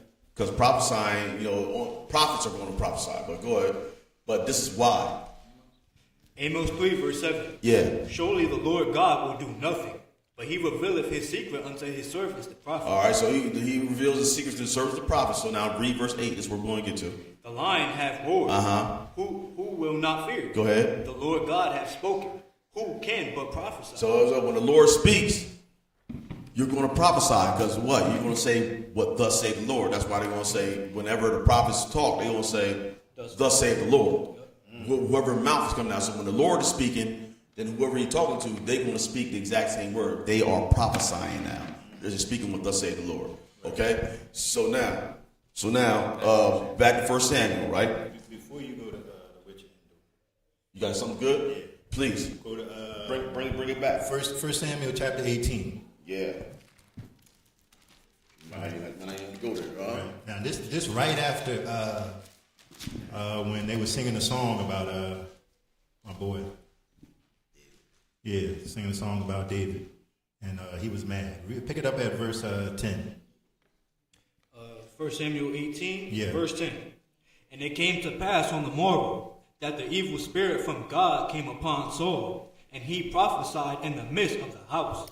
And David played with his hand as at other times, and there was a javelin in Saul's hand. Ooh. And what did he try to do? And Saul cast a javelin, for he said, I will smite David even to the wall with it. Oh, man. And David avoided out of his presence twice. All right, so that's very clear. It tell you the evil spirit was on him, and he began to prophesy. Word. I mean, yeah. So you got a good question right there. That's hard, yo. I mean, I don't even need to go there. I don't need to go nowhere. That's it right there. Man, that's the spirit of the Lord, man. That's all praise to the Lord, man. You know what I mean? We all got the same spirit inside of us, man. Look, so that's why Paul further says in Corinthians, he said, though we or an angel, you know what I mean, say something other, or another spirit say something other than the spirit that we say, let them be cursed, right? Where's that at? Let's see. Is it 2 Corinthians? No, I think it's.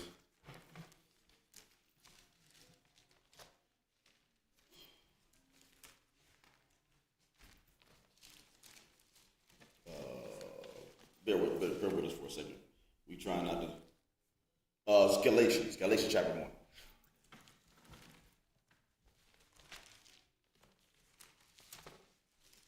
So Paul talking to the Galatians right there. That's why you got to be sure that you try the spirit by the spirit. You know what I mean? You try make sure whatever somebody's saying, it lines up with the book. You know what I'm saying? You know what I mean? And you're gonna know when you really study to show that something proof. Now, he did something with the Galatians, and they moved from what they had taught them. So look what Paul's saying. Galatians chapter 1, pick it up, verse 6. 1 and 6. I marvel that ye are so soon removed from him that called you into the grace of Christ unto another gospel. Paul, like, man, when I was there, I taught you the right gospel, man. I leave and I come back, y'all all on something different. I mean, how y'all move from what I told you? Keep reading.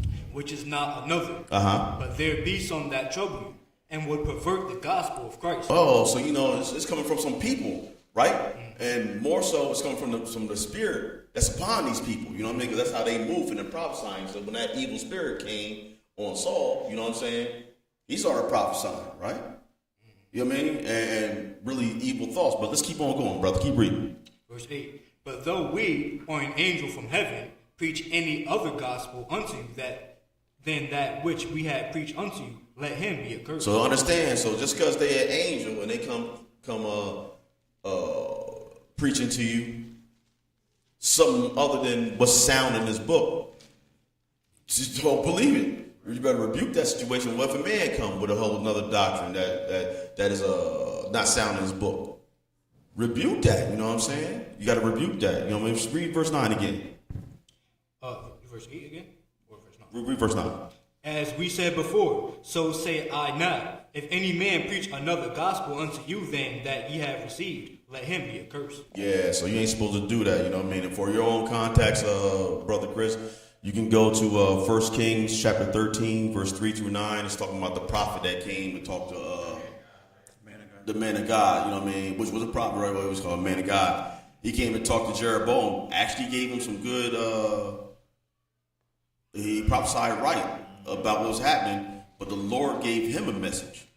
The Lord gave the prophet a message not to go back the same way he came and not to eat anything or drink anything from that company.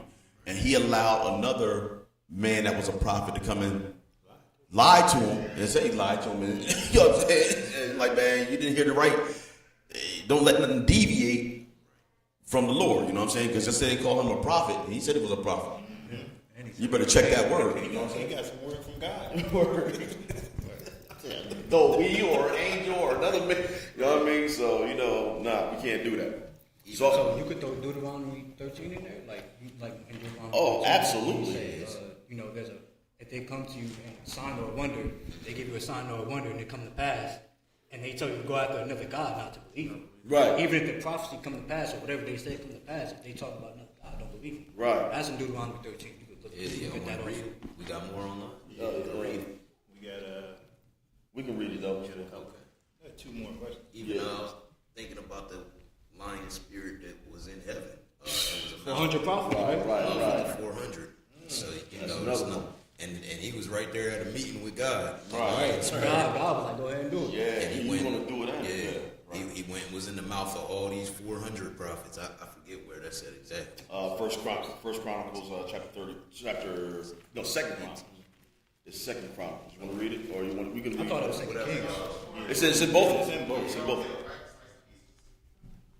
So, I think yeah, we did. the ones with Elijah. We are going. Them ones, nah, but they end up throwing Micah in prison. You know what I'm saying? Yeah. Second Chronicles chapter 18. Yeah. Second Chronicles chapter 18. We can pick it up at verse 18. 18 and 18. Yeah. Second Chronicles And 18 and it's First Kings 22. Verse- For the other witness. Same story. We're in Second Chronicles 18, verse 18.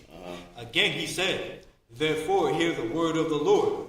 I saw the Lord sitting upon his throne, and all the hosts of heaven standing on his right hand and on his left. Right. And the Lord said, who shall entice Ahab, king of Israel, that he may go up and fall at Ramoth Gilead? And one spake, saying after this manner, and another saying after that manner.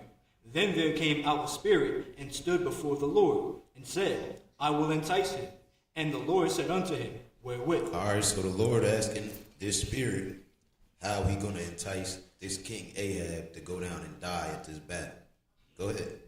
And he said, I will go out and be a lying spirit in the mouth of all his prophets. But now, what kind of spirit is this? A lying spirit. Right, so this ain't, a holy angel that's operating like this, but hey, they all ministering spirits, and ultimately they work for the Lord, be they good or evil. Right. In whatever capacity he going to use them for.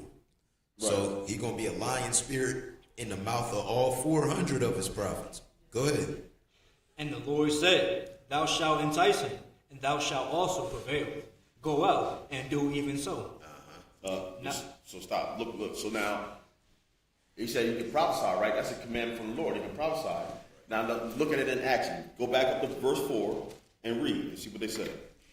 And Jehoshaphat said unto the king of Israel, inquire, I pray thee, at the word of the Lord today. Therefore the king of Israel gathered together of prophets 400 men, and said unto them, shall we go to Ramoth Gilead to battle, or shall I forbear? And what did the prophet say? And they said, go up, for God will deliver it into the king's hands. So that's the lying spirit, right? Because God is not going to deliver it to it. But we just seen that the Lord, we seen the council in heaven with the spirits. One spirit said this, another one came. Then came another spirit that said, hey, I'll do it. And the Lord said, how you going to do it? Right. You know what I'm saying? You see, we just took a peek behind the curtain of what's going on in the heavens. You know what I'm saying? And how these things are happening. If God got it in for you, he got it in for you. Yeah. So if you have a prophet, since you read that, you might as well read Deuteronomy 13. Yeah, you got to read Deuteronomy 13. Yeah. Because sometimes they're there to test you. And God put them there to test you. You know what I'm saying? To see if you're really about this life, or you really just play acting or something like that. So he's setting the standard and letting you know, like, hey, you better be double down sure that you really worshiping me. Because what if it's your mom? What if it's what if it's your favorite teacher? You know what I'm saying? That he might have fell off the wagon. We ain't with none of these. Y'all ain't even with me around these times. So, I'm praying that I keep my faith. But who's to say that I'll go out here and then get super stupid and I'm play acting in front of y'all, but I'm doing something different. See, we don't know that. You know what I mean? With nobody. But what we're trying to do is we're trying to be forthwith. That's why you got to be on yours. You better stay on this word so you can catch me, because you can be slick. Satan's slick. You know what I'm saying? So you got to watch how you do. So now read that Deuteronomy 13. Deuteronomy 13 Yeah. and verse 1. Read. If there arise among you a prophet or a dreamer of dreams, and giveth thee a sign or a wonder, and the sign or the wonder come to pass. So the sign came to pass too? Right. So he even came to pass. So that's like, maybe he got to be about God, right? Right.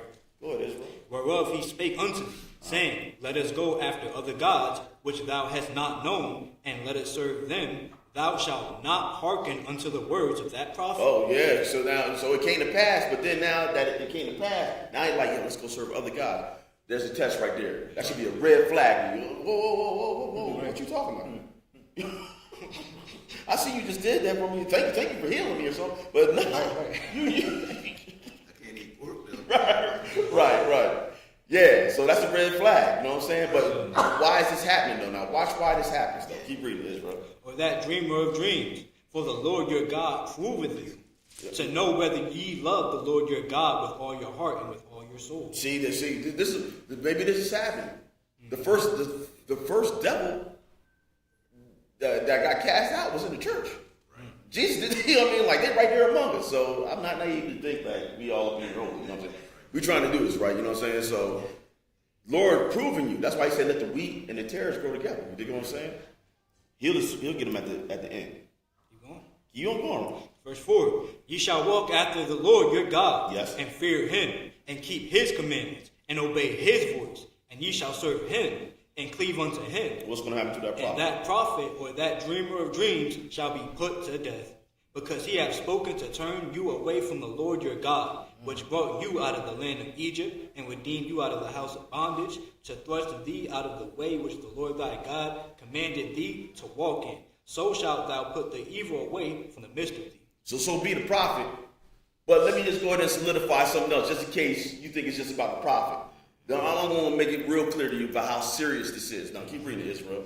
If thy brother, thy son, of thy mother, or thy son, or thy daughter, or the wife of thy bosom, or thy friend, which is as thine own soul. Oh, that's your bestie then, right? Ain't that what cats they say today? Your bestie. That's my. Even that dude or the woman. You know what I'm saying? Go ahead, Israel. Entice thee secretly. Saying what? Saying, let us go and serve other gods, which thou hast not known, thou nor thy fathers, namely of the gods of the people which are round about you, nigh unto thee, or far off from the one end of the earth, even unto the other end of the earth. How are we supposed to feel about this? Thou shalt not consent unto him, what else? Nor hearken unto him, neither shall thy eye pity him, neither shalt thou spare, neither shalt thou conceal him. So listen, you just having a good throwdown time with your best friend, y'all sitting there chilling, you doing what you gotta do, dancing, having a good time, and you're just, I'm having a good time. This would be the fastest turnaround ever. You see how a cat, some bad news, and all of a sudden he's like, why should I say that, brother? You know I gotta kill you now, right? Like you're like, yo, yeah, man, this is a good day. How about we go sacrifice the food? Y'all heard it? Yeah, y'all heard it, didn't y'all? Verse 9. You killed it. Yo, listen, this is how it gotta be. Right. Y'all read verse 9? Keep reading. Let's go read. Verse 9. Keep reading. Verse 9. But thou shalt surely kill him. Surely kill him. What if somebody else here? Keep reading. Thine hand shall be first upon him to put him to death. Go ahead. And afterwards the hand of all the people. Everybody else is around. You know what I mean? Go ahead. Right. Hit him up. And then go get, you know what this dude just said? You probably gonna be like, hey, bloody is out.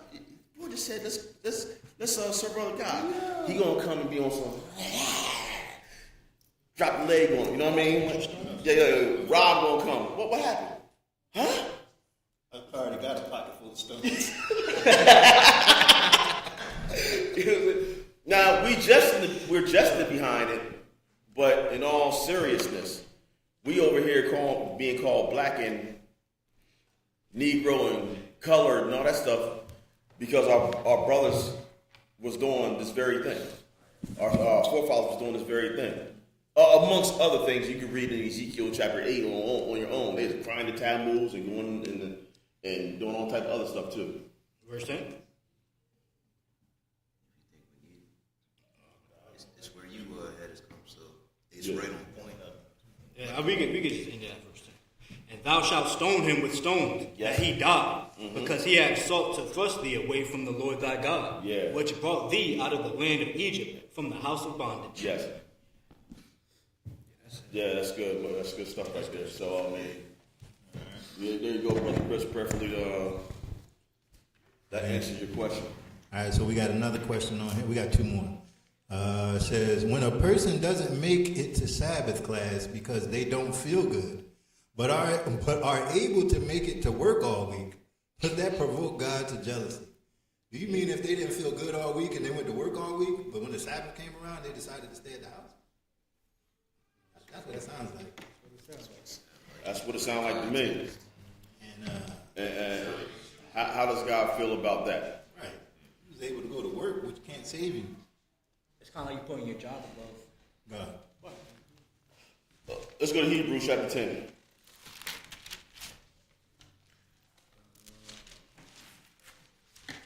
Let's go to Hebrews chapter 10. You know, me personally, I try to persevere through,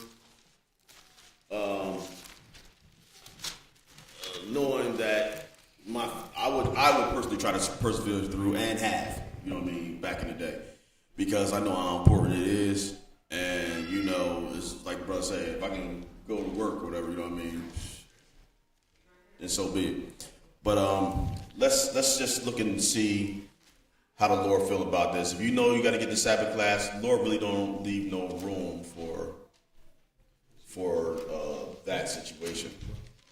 Hebrews chapter 10, and pick it up, my brother, at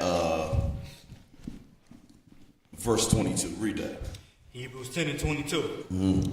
Let us draw near with a true heart and full assurance of faith, having our hearts sprinkled from an evil conscience, and our bodies washed with pure water. Go ahead. Let us hold fast the profession of our faith without wavering. For he is faithful that promised. Let us hold fast our profession. You profess that you believe God, and you said that I was going to do everything.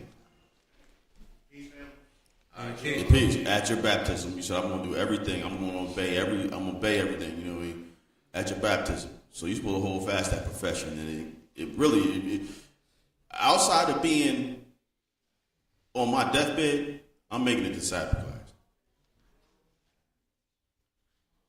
That's a mind state you got to be at. Or I'll throw up at the class. I'll go lay down someplace, but Lord, I'm trying to make it there, because what if it's time to get to the wilderness? I'll go to the extreme, and you fall sick on the time you're supposed to be getting up out your house and do this. You see what I'm saying? Yeah. Just think about some things, but watch this. So now, what we got to do at 24? 24. And let us consider one another to provoke unto love and to good works. See, so that's what we're trying to do right now. We're trying to provoke you into good works. And doing it in love, even though it might not feel like it, but it's in love, because we don't want this to happen. Read. 25. Not forsaking the assembling of ourselves together, as the manner of some is. Some people do forsake that. Some people come to class like it. When I was at Sunday, treated just like Sunday church. I don't feel like it today. The Lord will understand. I can watch it from TV. That's for people that can't make it. Like, seriously can't make it. And there's a way that they can deal with that. But a holy convocation is exactly what it is. It is an appointed gathering where the Lord has had people, men, set up a place where he can hold his name at, and we can gather together to strengthen one another and to come and do what the Lord said. We're going to read it. You're not supposed to forsake the assembling of of the saints, right? Read. 26. 26. For if we sin willfully after that we have received the knowledge of the truth, there remaineth no more sacrifice for sin. So understand, look. You playing, people be playing with the Lord like that. I can't play with him like that. You know what I'm saying? And if you have a legitimate sickness, you know what? It's all good. But if you can make it to work, when you said you going, I'm gonna take the day to rest because I can't do it. I can't see that. You should rather come here because maybe the Lord can heal your sickness right here. Right. He can heal you. He can heal you here. He can heal you in the place. You know what I mean? He know what you need because it's going to be according to your faith. Right. Lord, I need that. Lord, you know how I'm feeling. Help me with this. Please help me help this infirmity. You know what I mean? And you're going to strive through it because He is the physician. Right. He's not going to tell you to break His Sabbath day. You know what I'm saying? That's a no-no. Go to Exodus chapter 31. Go to Exodus chapter 31. Please, brother, go ahead. Anytime. Yeah. The Sabbath day joint? No. Somebody else. No. Mine is the last. Oh, yeah, we got to come right to it. Yeah, the guys know everything. Exodus 31. I was just going to say furthermore, Go ahead. By people coming when they under the weather and things like that can be provoking people to good works. By people traveling, we have brothers that caught a bus 5 hours to Sabbath class to the schedule change up in New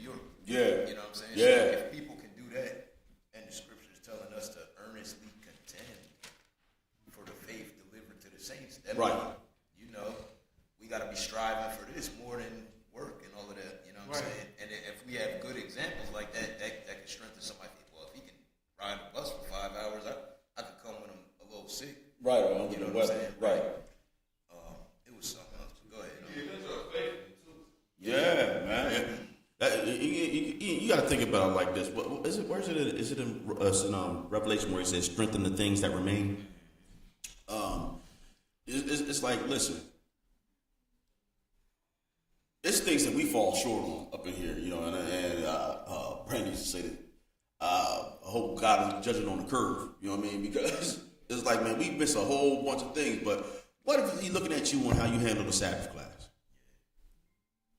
You know what I'm saying? You can become falling short on some things like, I got you. But you do realize that the last straw for us getting out of the kingdom was, he said, look, just keep the Sabbath. Just keep the Sabbath class, and you can, at least you can be up in here, you can have kings and be able to be governed by your own laws. And we couldn't even do that. I mean, that's another thing that provokes me always. Like, man, I got to be on the deathbed for me to miss Sabbath. You know what I'm saying? Because that was the last straw, Jeremiah 17. So now look what he say about this. Exodus chapter 31, and God don't change, right? We don't. He's the same yesterday. Jesus Christ is the same yesterday, today, and forever. I, the Lord, I change not. So let's look at how you feel about his Sabbath day. Exodus chapter 31, pick it up at verse 12. What does it say? And the Lord spake unto Moses, saying, Speak thou also unto the children of Israel, saying, Verily my Sabbaths ye shall keep. Why? For it is a sign between me and you throughout your generation. For what reason? That ye may know that I am the Lord that doth sanctify you. Yeah. Ye shall keep the Sabbath therefore. Why? For it is holy unto you. Talk to me. Everyone that defileth it shall surely be put to death. For whosoever doeth any work therein, that soul shall be cut off from among his people. Keep reading. 6 days may work be done, but in the seventh is the Sabbath of rest, holy to the Lord. Whosoever doeth any work in the Sabbath day, he shall surely be put to death. Keep reading. Wherefore the children of Israel shall keep the Sabbath, to observe the Sabbath throughout your generations, for a perpetual covenant. It is a sign between me and the children of Israel forever. For in 6 days the Lord made heaven and earth, and on the seventh day he rested and was refreshed. All right, so now I wanted you to take a look at something else, because we transgressed the Sabbath days, period. You know what I mean? And high Sabbath. So I want to take a look at how the Lord feel about when you take the Passover. Now, with the Passover, if you're not able to take it in the first month, right? For whatever reason, maybe you was sick or out of the way, or you was unclean by that. You know, when something had happened where it didn't, or for our journey. All right, the Lord made. Did he just like say, all right, well, it's okay? Nah, it's so important that he made provision. Okay, if you couldn't keep it this month, then keep it the next month. You know what I mean? By next month, you should be cool. Now, the thing that we got to remember, but what if something happened? Now, listen, the Lord knows you didn't do it. So, this is where your faith come into play at. You know what I'm saying? If he made provision for you to be there the second month, then you know what, we ain't worried. We making sure we're going to make it, because if a person say one of these two things, where's that at? Nehemiah? The second month. Numbers 11. Let's go there. I'm gonna show you. If somebody just say, if they just have a casual thought about it, I'm gonna show you how the Lord feel about that. You can apply this to the Sabbath. You know what I'm saying? Like Numbers 11.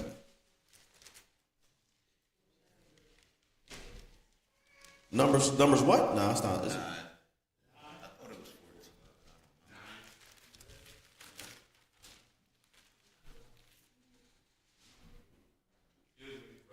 Yes, sir. Can you answer the question on mixing your garments when you're done, please? On mixing. Okay. It's okay. I was answering it, but it's like y'all answer. I don't want to answer. No, it's not. Because I'm getting loud now, and we had about that. So. Yeah. I got you. See, now I gotta find it. It is 9. All right, let's go. Here it is. Now, pick it up, my brother. At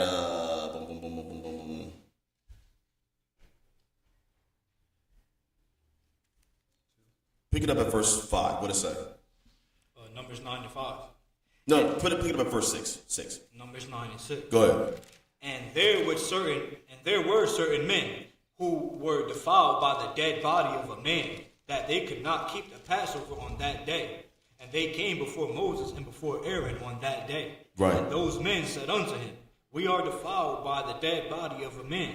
Wherefore are we kept back, that we may not offer an offering of the Lord in his appointed season among the children of Israel? All right, so they, and why are they saying that? Because the Lord is in the land with them. You know what I mean? He's in the midst of them right now, and we in our land. So, if you get defiled, you come to the sanctuary, by a dead body or anything that could make you ceremonially unclean, you're going to get killed. So they couldn't do this now. All right, so now they're saying, okay, boom, we couldn't do it. How can we get right? Keep reading, Israel. Verse 8. And Moses said unto them, Stand still, and I will hear what the Lord will command concerning you. Now, mind you, they're coming out of the wilderness. I mean, they're in the wilderness right now, and they're having this. So now, this just came up. So now, we're finding out directly how the Lord feels about keeping his Sabbath, all right, or his holy days. Keep reading, Israel.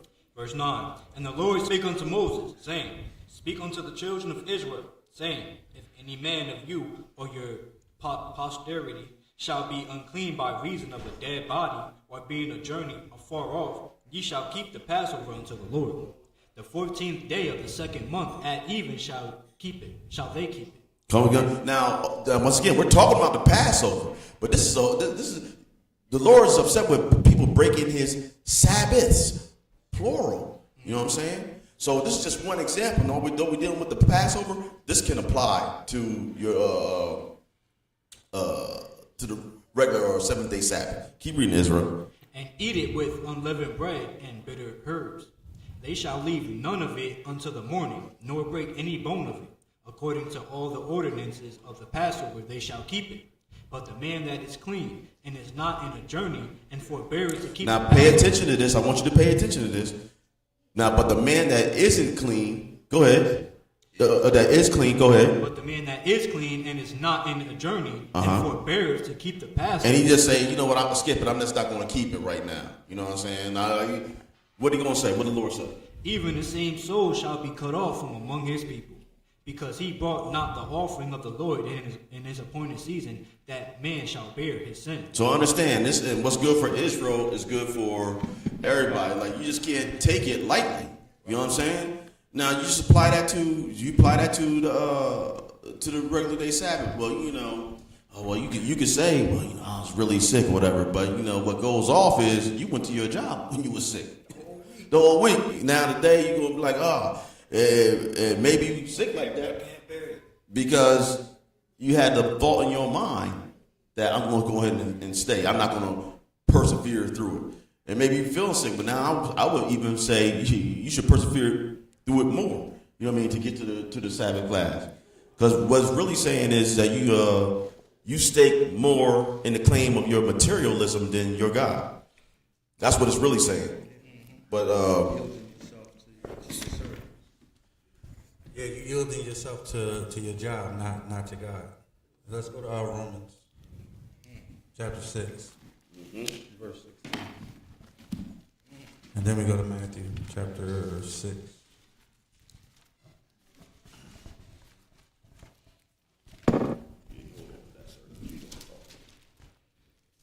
Romans 6.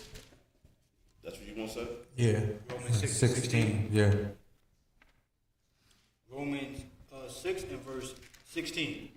Know ye not that to whom ye yield yourself service to obey, his servants ye are to whom ye obey. So you yielded yourself to go to work while you're sick, but you won't yield yourself to come to the Sabbath. So you yielded yourself to who you serve, and you serving yourself. Keep on. Whether of sin unto death or of obedience unto righteousness. But God be thanked that ye were servants of sin, but ye have obeyed from the heart that form of doctrine which was delivered. So you was servants of sin, but you know you're supposed to keep the Sabbath. So are you going to do what you're supposed to do and not be a servant of sin anymore? Keep going. Being then made free from sin, ye became the servants of righteousness. And that's what you're trying to do. You're trying to be a servant of righteousness. Right. And keeping the Sabbath is part of that. Keep going. I speak after the manner of men because of the infirmity of your flesh. For as ye have yielded your members servants to uncleanness, and to iniquity unto iniquity, even so now yield your members servants to righteousness unto holiness. So you know you got to yield yourself to holiness, which is keeping the commandments of God. And keeping the Sabbath is one of those. So let's go to Matthew chapter 6. Matthew 6. Yeah.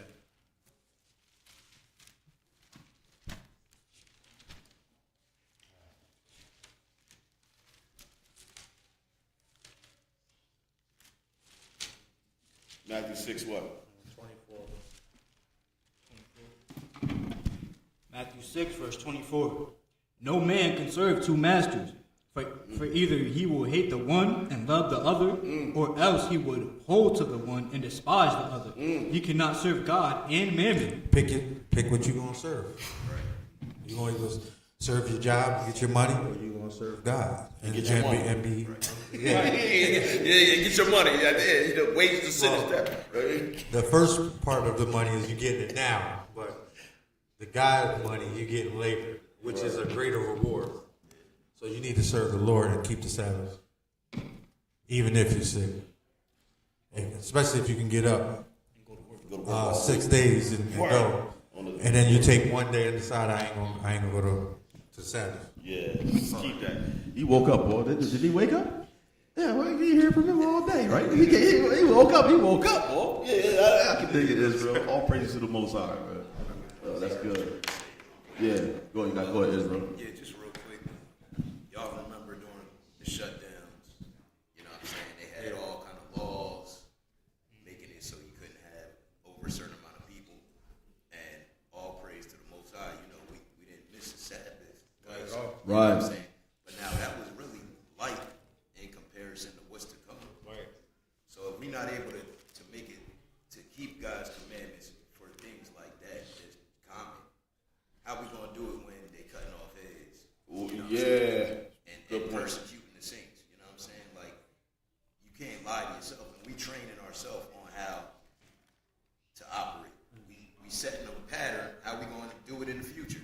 We going to fold up every time something is an obstacle. Like, nah, Right. it's not about to work in the world to come. Because it's going to be all kind of hell for keeping God's commandments. You got to be faithful in the little things. Yeah, exactly. In order to be faithful on the large scale. Yeah, say it again. You got to be faithful, even in little things, to be faithful on a larger scale. Yes, sir. Right. We missing class now and messing up And it's now. light, yeah, I mean, like what when happened? it really get bad out here, you know. And What's going to happen then? you miss class once, then after a while you start missing more. You start thinking it's okay because ain't nothing happened to you. Right. But after a while you just get further and further away from God. Or every time you sick, you just stay home because you feel like, you know, you got a little headache. You know, I missed class before because I was sick. You know, so I have a headache. I'm gonna stay home today too. Like, work like that. Even though it's a Sabbath rest, you know, you still gotta get up, do something. And mind you, I mean, if you're sick, then you're sick. I mean, it is what it is. But you know, I would try to persevere and come on to class. You know what I'm saying? If you got to be deaf in the head. So how do we answer that question? This one right here. Yeah. All right, so listen right here, real fast. Biblically, let's read number 16. Right, it says Which question you talking about? Y'all was question about the sick, right? It was number yeah. I think it was number 9. Oh yeah, you already did No. I'm just asking how you answer. I want you to be answer. You got to answer. It was number 9. It don't matter now. The answer means bring your butt to class, even if you're sick. Oh, this question. Come to class. Come to class. That's what it is. Yeah. Just come to class, man. If you went to work, Get to class. If you went to work 5 days, you need to still be here on the Period. Yeah. Is there a certain mileage that you miss for? Huh? Is there a certain mileage that you miss for? How far away you are. I don't see that. I don't see nothing in the book like that. What we have seen is like people taking 5-hour trips on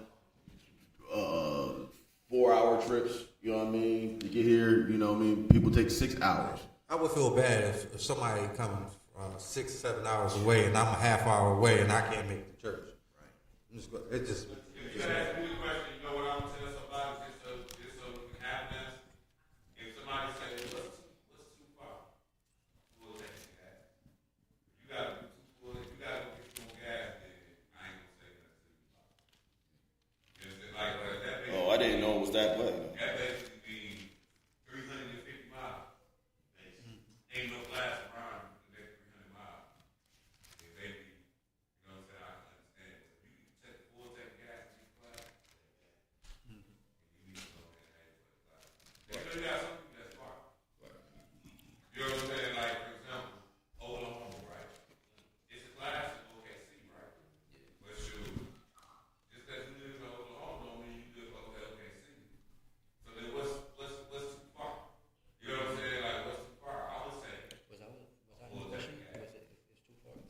it said she was sick. That's what I thought. No. No, he's just saying. I'm saying, What is too far? Okay. Right, and that's my opinion. Okay. I'm gonna say a full tank of gas. You know what I'm saying? I mean, that's my opinion. Like somebody else, like might be like, ain't no too far. But I'm just going Right. like, look, man, you gotta go stop and get gas. You know, after you fill up the tank, you gotta get another full tank of gas. And maybe that's a little too far. Because in the Bible, it speaks about like a Sabbath day journey. Right. You know what I'm saying? But they gonna flip it. Like, or on camera. Like, y'all ain't no car, so a Sabbath day journey to you and a Sabbath day journey to me is something totally different. Right. So when I look at what would be a Sabbath day journey to me, Other side of the country. you gotta go get a whole other tank of gas. You probably gonna stop more than a Sabbath day journey. That's my opinion. Right.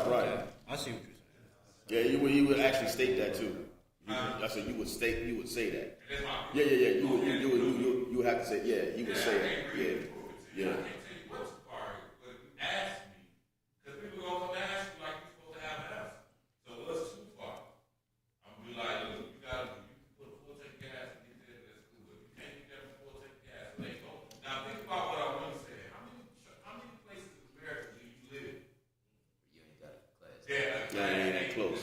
I'm talking about if you live in Miami, you got a place Right. with a full tank. If you live in Washington, I don't know.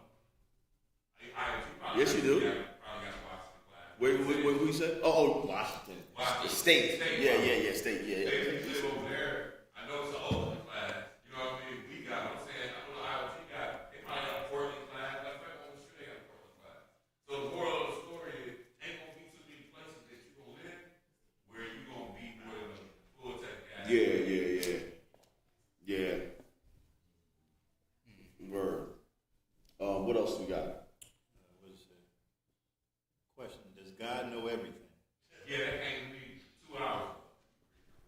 It's like, I can read the question directly, but it pretty much says, does God know everything? I can tell you what I answered. Psalms 147. I answered yes. It's everything. Yeah, number one, then I put that Proverbs scripture. The eyes of the Lord are in every place beholding both the good and evil. That's all I had. Yeah. I'm not going to text you a whole Yeah, man. Yeah. That's so. You got a report. And then our other question from the female gallery is, do you gotta keep all 600 laws? And then what spun off of that question was, do you gotta keep them in duty? And then what spun off of that question was, I was like, well, yeah, like even the law of not mingling your garment. Yeah. That's a part of that 600 something. Yeah. Yes, we still got to keep that too. Yeah. So then the question came, so how do you mean, like, what is legal in your garment? Okay, let's read it. So let's go to 2 places. Actually, we're gonna go to 3 places. We're gonna start at Leviticus 19. Then we're gonna go to Deuteronomy 22, and then we're gonna go to Hebrews. We're gonna go to Hebrews 9.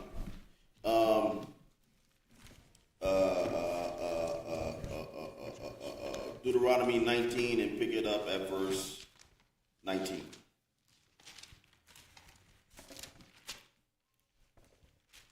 Deuteronomy 19, verse 19. Then ye shall do it unto him, as he had thought. I'm sorry, Leviticus, silly face. Leviticus 19 and 19. Then we're going to go to Deuteronomy 22.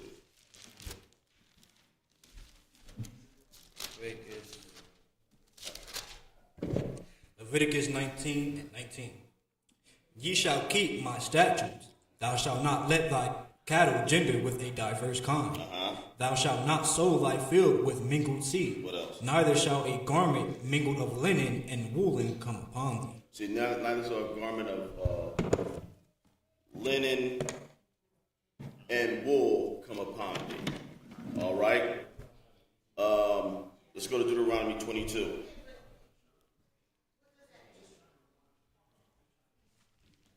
I'm going to show you.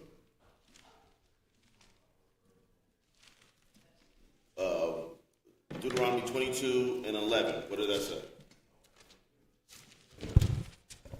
Deuteronomy 22 and 11. Thou shalt not wear a garment of diverse sorts, as of woolen and linen together. Thou shalt make thee fringes upon the four quarters of thy vesture, wherewith thou coverest thyself. All right, so linen you usually want to wear. And remember, God is putting this as pertaining to the priests. You know what I mean? Because when they go up to worship before the Lord, something about sweating. You can't sweat. I gotta find it. Let me just find it. You can't sweat. I know you can't sweat up in there. In the tabernacle, I believe it is. It's something you can't. They have the linen. They have linen on them so that they don't become defiled by sweating. It's by sweating in there, and their garments get messed up somehow or another. I gotta read it again. I read it before, but I gotta find it. I gotta find where it's at. That's one thing I know. Where is that? I gotta find it. Yeah. No.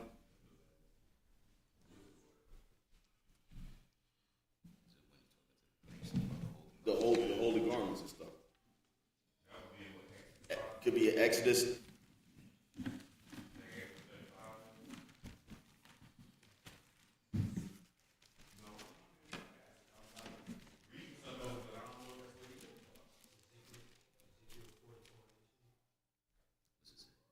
Let's see what it says.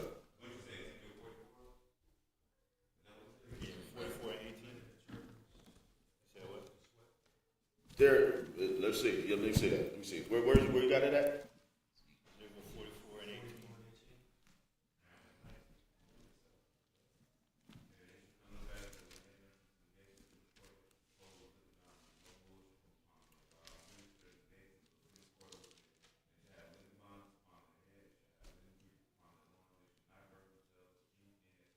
Sweat. There you go. Boom. See what I'm saying? Nah, I'm serious. I'm like, yeah, because I'm wondering, like, why? Where was that at? Where was that at? And my, yeah. Hold on. Let me look at it and see. What was that? Leviticus first? I did Leviticus. I read that. I'm saying, like, if you go to that Ezekiel, because that's in the Bible, that's in Jesus. Absolutely. What I'm saying is, They got Exodus 28. Exodus 28. And what you just read from? 44. That was Ezekiel. It's 44? 18. All right, good. And 18. I read 17 and 18. You said George say Exodus 28. 28. I said it got 40. Around 40. All right, see what that says. Because it got to be a law like that. Yeah. I don't remember reading in Ezekiel, but I remember reading it in here. 28 and 18. Nah, 40. 28 and 40 says, and for Aaron's sons thou shalt make coats, and thou shalt make for them girdles and bonnets shalt thou make for them for glory and for beauty. And thou shalt put them upon Aaron thy brother and his sons with them, and shalt anoint them and consecrate them and sanctify them, that they may minister unto me in the priest's office. Thou shalt make them linen breeches to cover their nakedness, from the loins even unto the thighs they shall reach. Yeah. Nah. Yeah. But maybe Ezekiel, right? Mm-hmm. Because it said the same thing. It just tell you in Ezekiel about the sweat, saying so that you know what it said in the Bible, so that you don't sweat or something.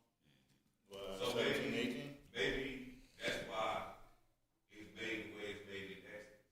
And it's like Ezekiel was telling you. Yeah. Because it said the same thing. Yeah. It's just that Ezekiel was telling you so you don't sweat. So maybe that's why. 39. They got 39 in Exodus 2. We got 39, 27, and 29. Let's read it there. 39, 27. How you spell sweat? SWEAT. E-A-T?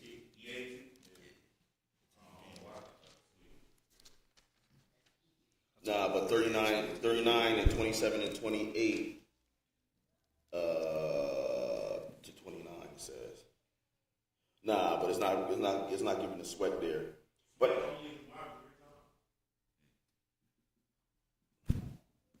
where do y'all at? One with you. Sweat the eyebrow, yeah. Right. Then Ezekiel 44:18 says sweat. And then Luke 22:44, and be in act, he prayed more earnestly. Yeah, sweat And up. sweat was as it were drops of blood falling down. But yeah. That's another time sweat is. Yeah. So listen, and once again, the Lord is like that though, because even when you walk up, when you make the altar, He is like, you're supposed to be clothed a certain way so that it don't show your nakedness, and I'll kill you for that. You know what I'm saying? What he's saying, you don't need to see your arm. Yeah. You don't need to see your leg. Yeah, you know what I'm saying? You don't need to see your sacks. We need you to be clothed properly. So maybe that sweat too. You start sweating and everything. You got the priest. The priest got. You start smelling too. Yeah, you start smelling. Yeah. Like you start seeing stuff. Like if you sweat, that's a wet t-shirt concert. Especially you. You know what I'm saying? You got a t-shirt. I don't know what this dude talking. So listen. So once again, and listen, the priest. Now check this out. With that being said, they make frankincense and myrrh. Only the Levitical priest could wear that. Not even Israel could wear that. You dig what I'm saying? So because they before the Lord, you know what I'm saying?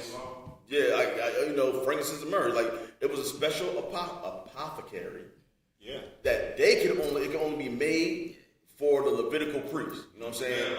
So that's what it is. And if anybody make that, I started gathering the information for it. I'm like, yo, I'm gonna make this. Then I kept reading. It was like anybody that makes this is gonna be dead. Fucked off. Yeah, exactly. Yeah, straight up and down. That's what I mean. I started thinking about it too. I'm like, dang, because them getting frankincense and myrrh and the what's the name, right? And I'm like, nah, I'm good. But reason being, the reason why we get into that right now is, yes, we have to keep all of the laws, right? But all of them don't apply now. Where we at?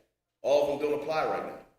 Case in point, when a woman is on her cycle, she's supposed to be put away, right?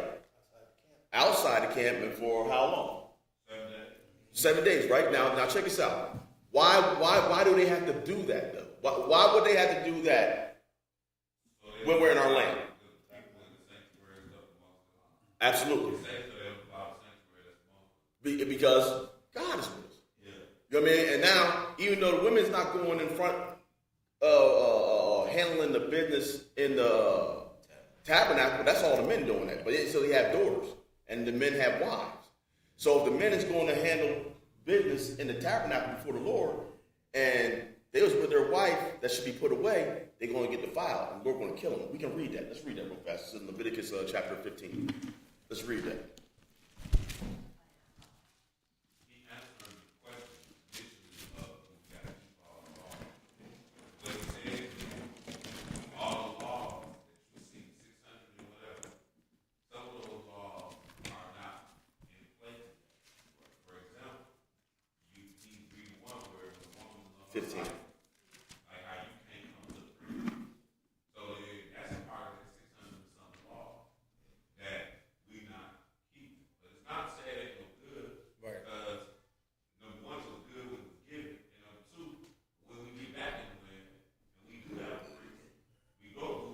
Yeah.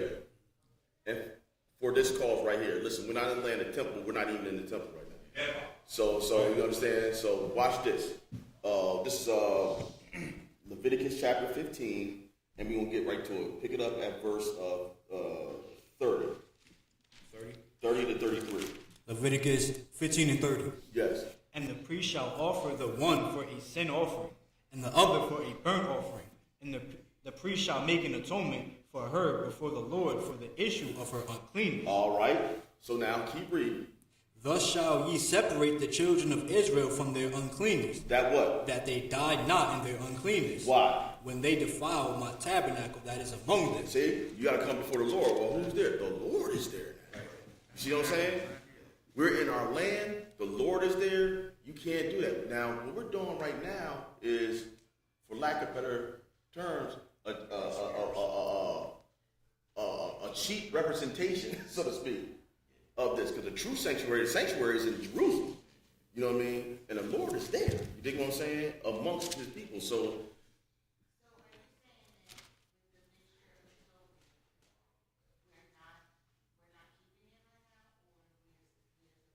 how can we?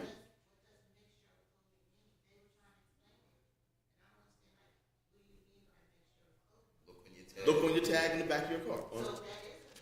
Yes. Polyester already mean many. And that's just one thing. Yeah.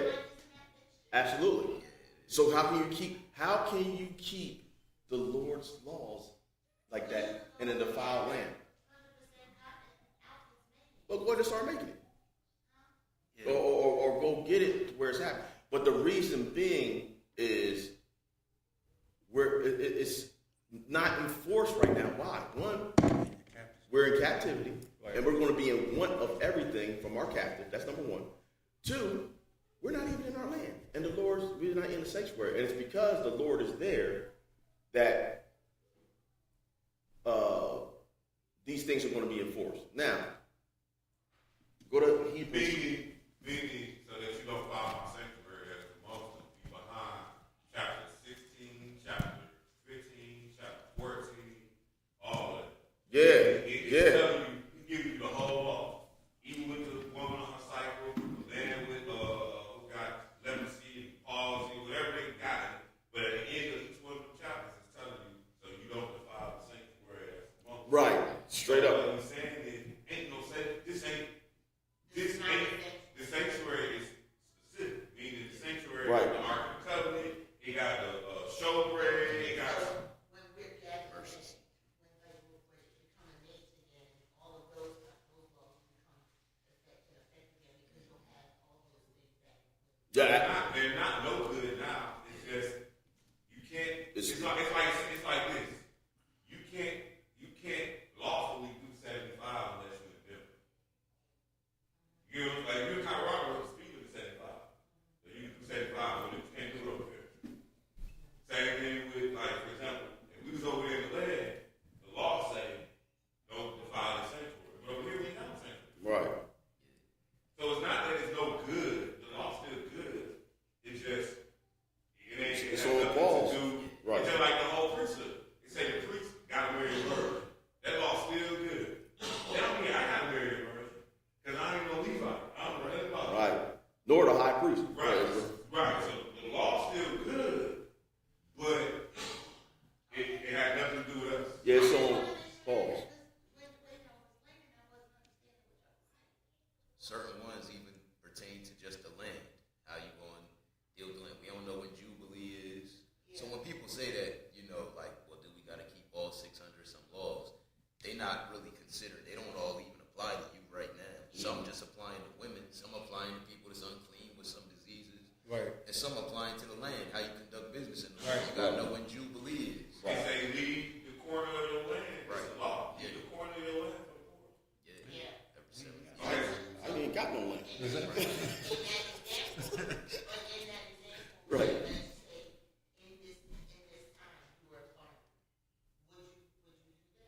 Absolutely. But I also wouldn't farm the way they farm in here anyway. Because the way the Bible's farming, the way they farm here, they tan up the land. Mm-hmm. Yeah. That's why we had the whole peanut guy thing. Because we tan up the land. But then what about the law of mixing your garments? Can you explain that? We just did. Okay, I missed it. Yeah, we did. So, I mean, we could find 100% stuff. It might take some time, but they sell it. It'd be hard to find in regular stores sometimes. Unless it's denim. It's cotton and polyester. That's what this is. But when it say, did y'all read the scripture? Yeah. It say don't mingle, right? Yeah. Okay. So when we talking about mingle, we're talking about a leatherless jacket. So a leatherless jacket is generally a leather sleeve and a wool jacket. That's all. That's basically all that. Okay, but the inside line is gonna be cotton. Like the inside, if you got a leatherless jacket on, it's gonna be cotton on the inside. That's not mixing your garment. Mixing your garment would be if you are in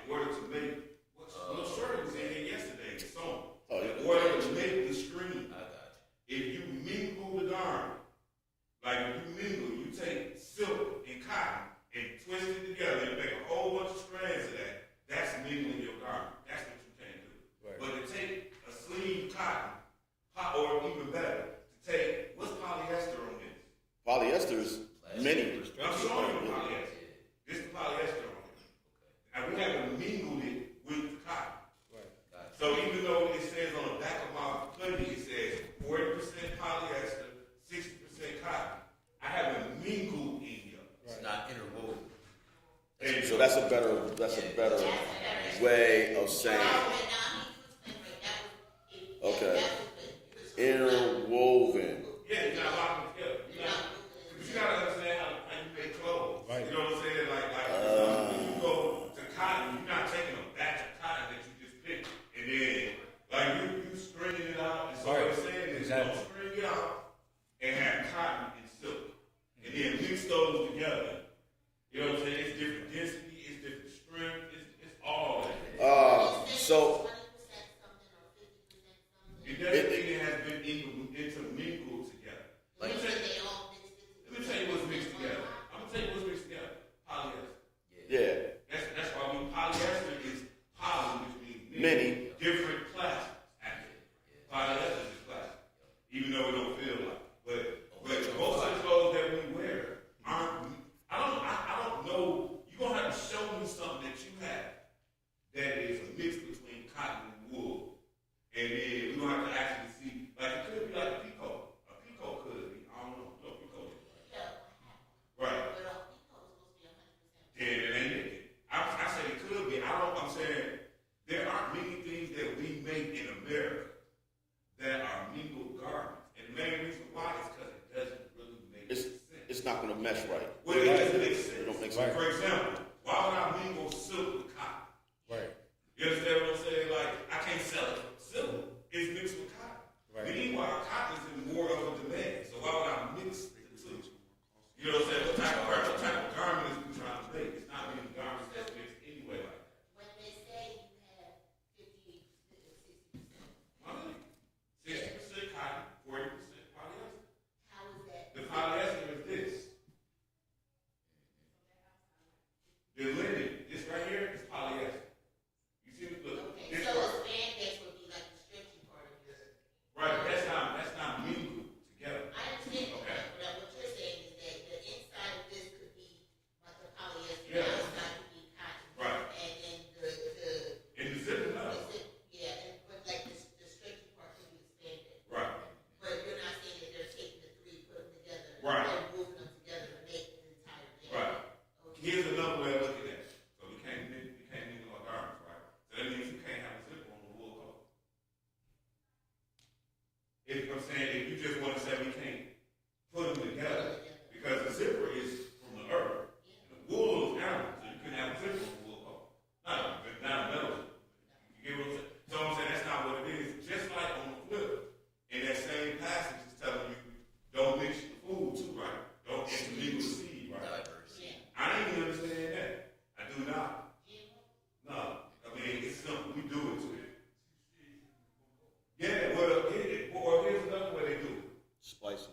Yeah, there you go. That's splicing. They would take Half a cucumber and half of apple. And put it together. and put a whole branch in between, and all of a sudden, you got something else going on. So broccoli is. I don't know what it is. Broccoli is cauliflower and another green.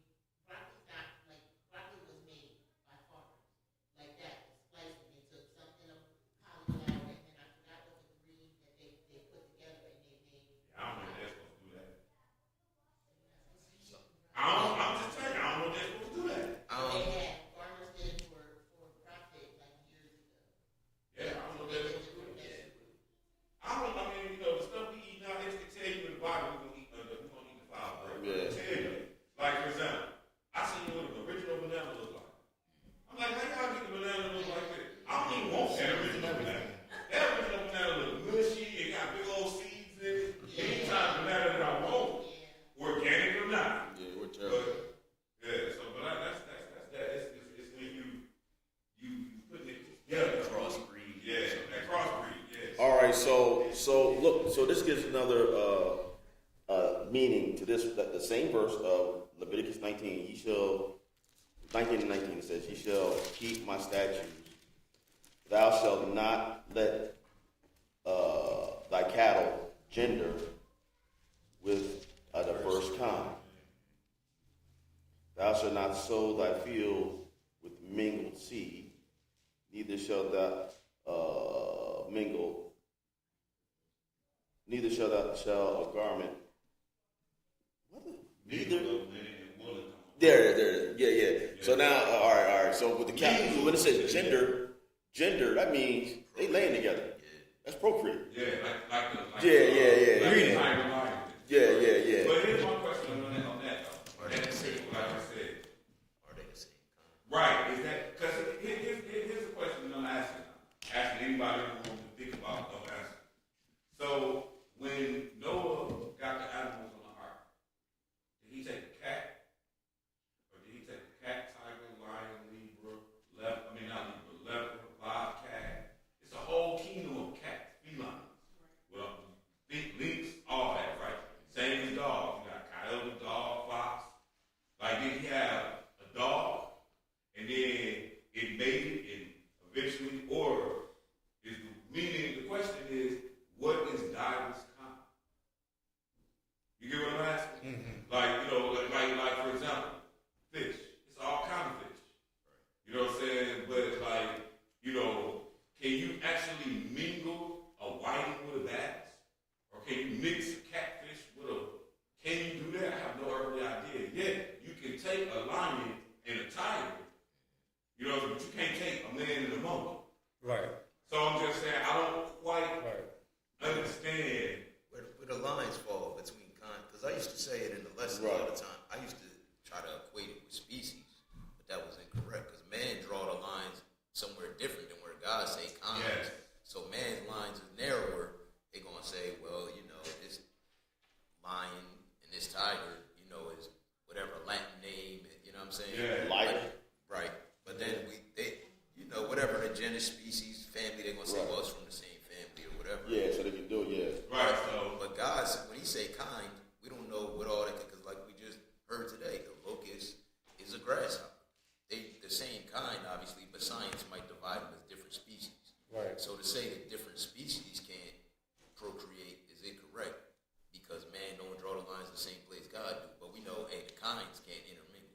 And that kind of disproves all that evolution. If everything came from the same single-celled organism, then when they stop being able to reproduce. Right. But the Lord said every seed after its own kind. Can you take the gorilla and the chimpanzee and make them? I don't know. You can't. You can't. No, you can't. You don't know. I'm saying, you can't take a human and make them. No, that's definitely can't do it. But being that.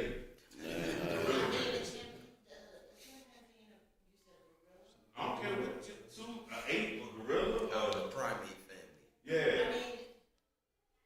It would depend on their DNA, but they're like cousins. But you can take a tiger and a lion. When I was looking at No, definitely. You know what I'm saying? So They're both in a feline. family or whatever, so then the monkey's not all in the same thing. they call it the primate. The family. primate, right. I believe it's the family, it's the primates. That's something to really look into. I gotta really look Can you into mix a that. coyote? You can mix a coyote with a dog, and a wolf with a dog. Cat dog. No, with a dog.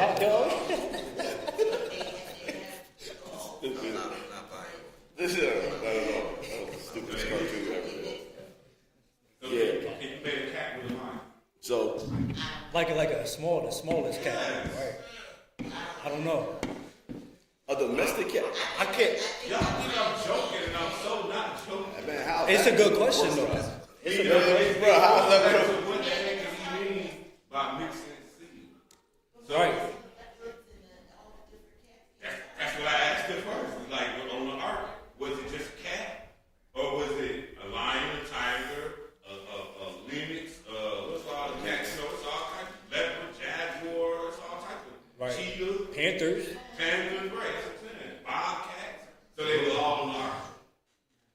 I don't know, man. We're talking. You got big the arc was, but and it's 2 or 2. But So then here's I my don't next know. question on that. Mm. So he's telling us don't mix the seed. That's in Leviticus chapter 19, right? So did we do that at first? Is that why we got all these subspecies? That's a good You question. understand the statement? Yeah. Because it's just like, for example, before we read that, a man can sleep with his sister, right? Lawful. But then he say, no, I don't do that. He put it in the law. Right. I just wondered, man. That's all. I just wondered to understand the actual verse. Yeah. Otherwise, why don't we?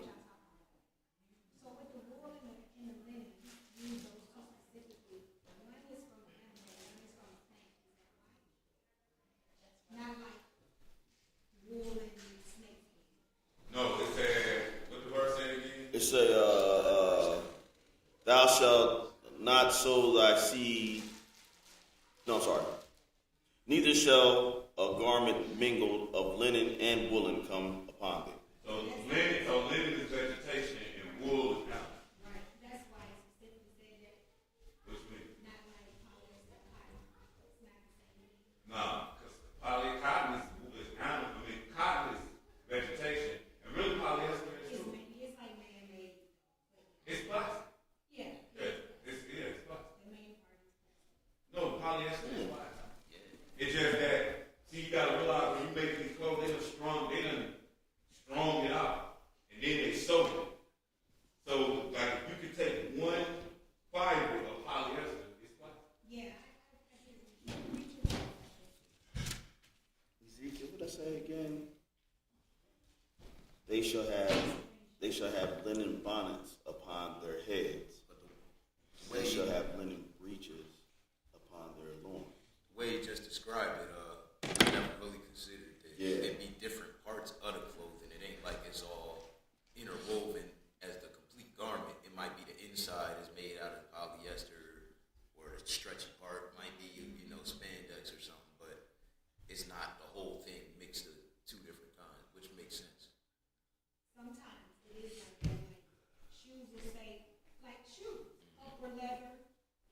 Man-made. Inside man-made, the inside and outside be leather. But what you probably don't want to wear is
that it online?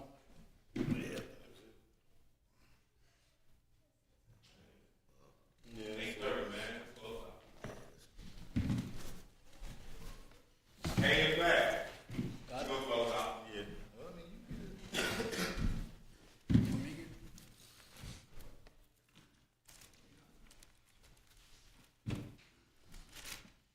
Our Father, which art in heaven, Our Father which art in heaven, hallowed be thy name. hallowed be thy name. Thy kingdom come, Thy kingdom come, thy will be done in earth, thy will be done in earth, as it is in heaven. as it is in heaven. Give us this day our daily bread, Give us this day our daily bread. and forgive us our debts, Forgive us our debts, as we forgive our debtors. we forgive our debtors. And lead us not into temptation, And lead us not into temptation, but deliver us from evil. but deliver us from evil. For thine is the kingdom, Thine is the kingdom, and the power, and the power, and the glory, and the glory, forever. forever. In Jesus' name, In Jesus' name, amen. amen.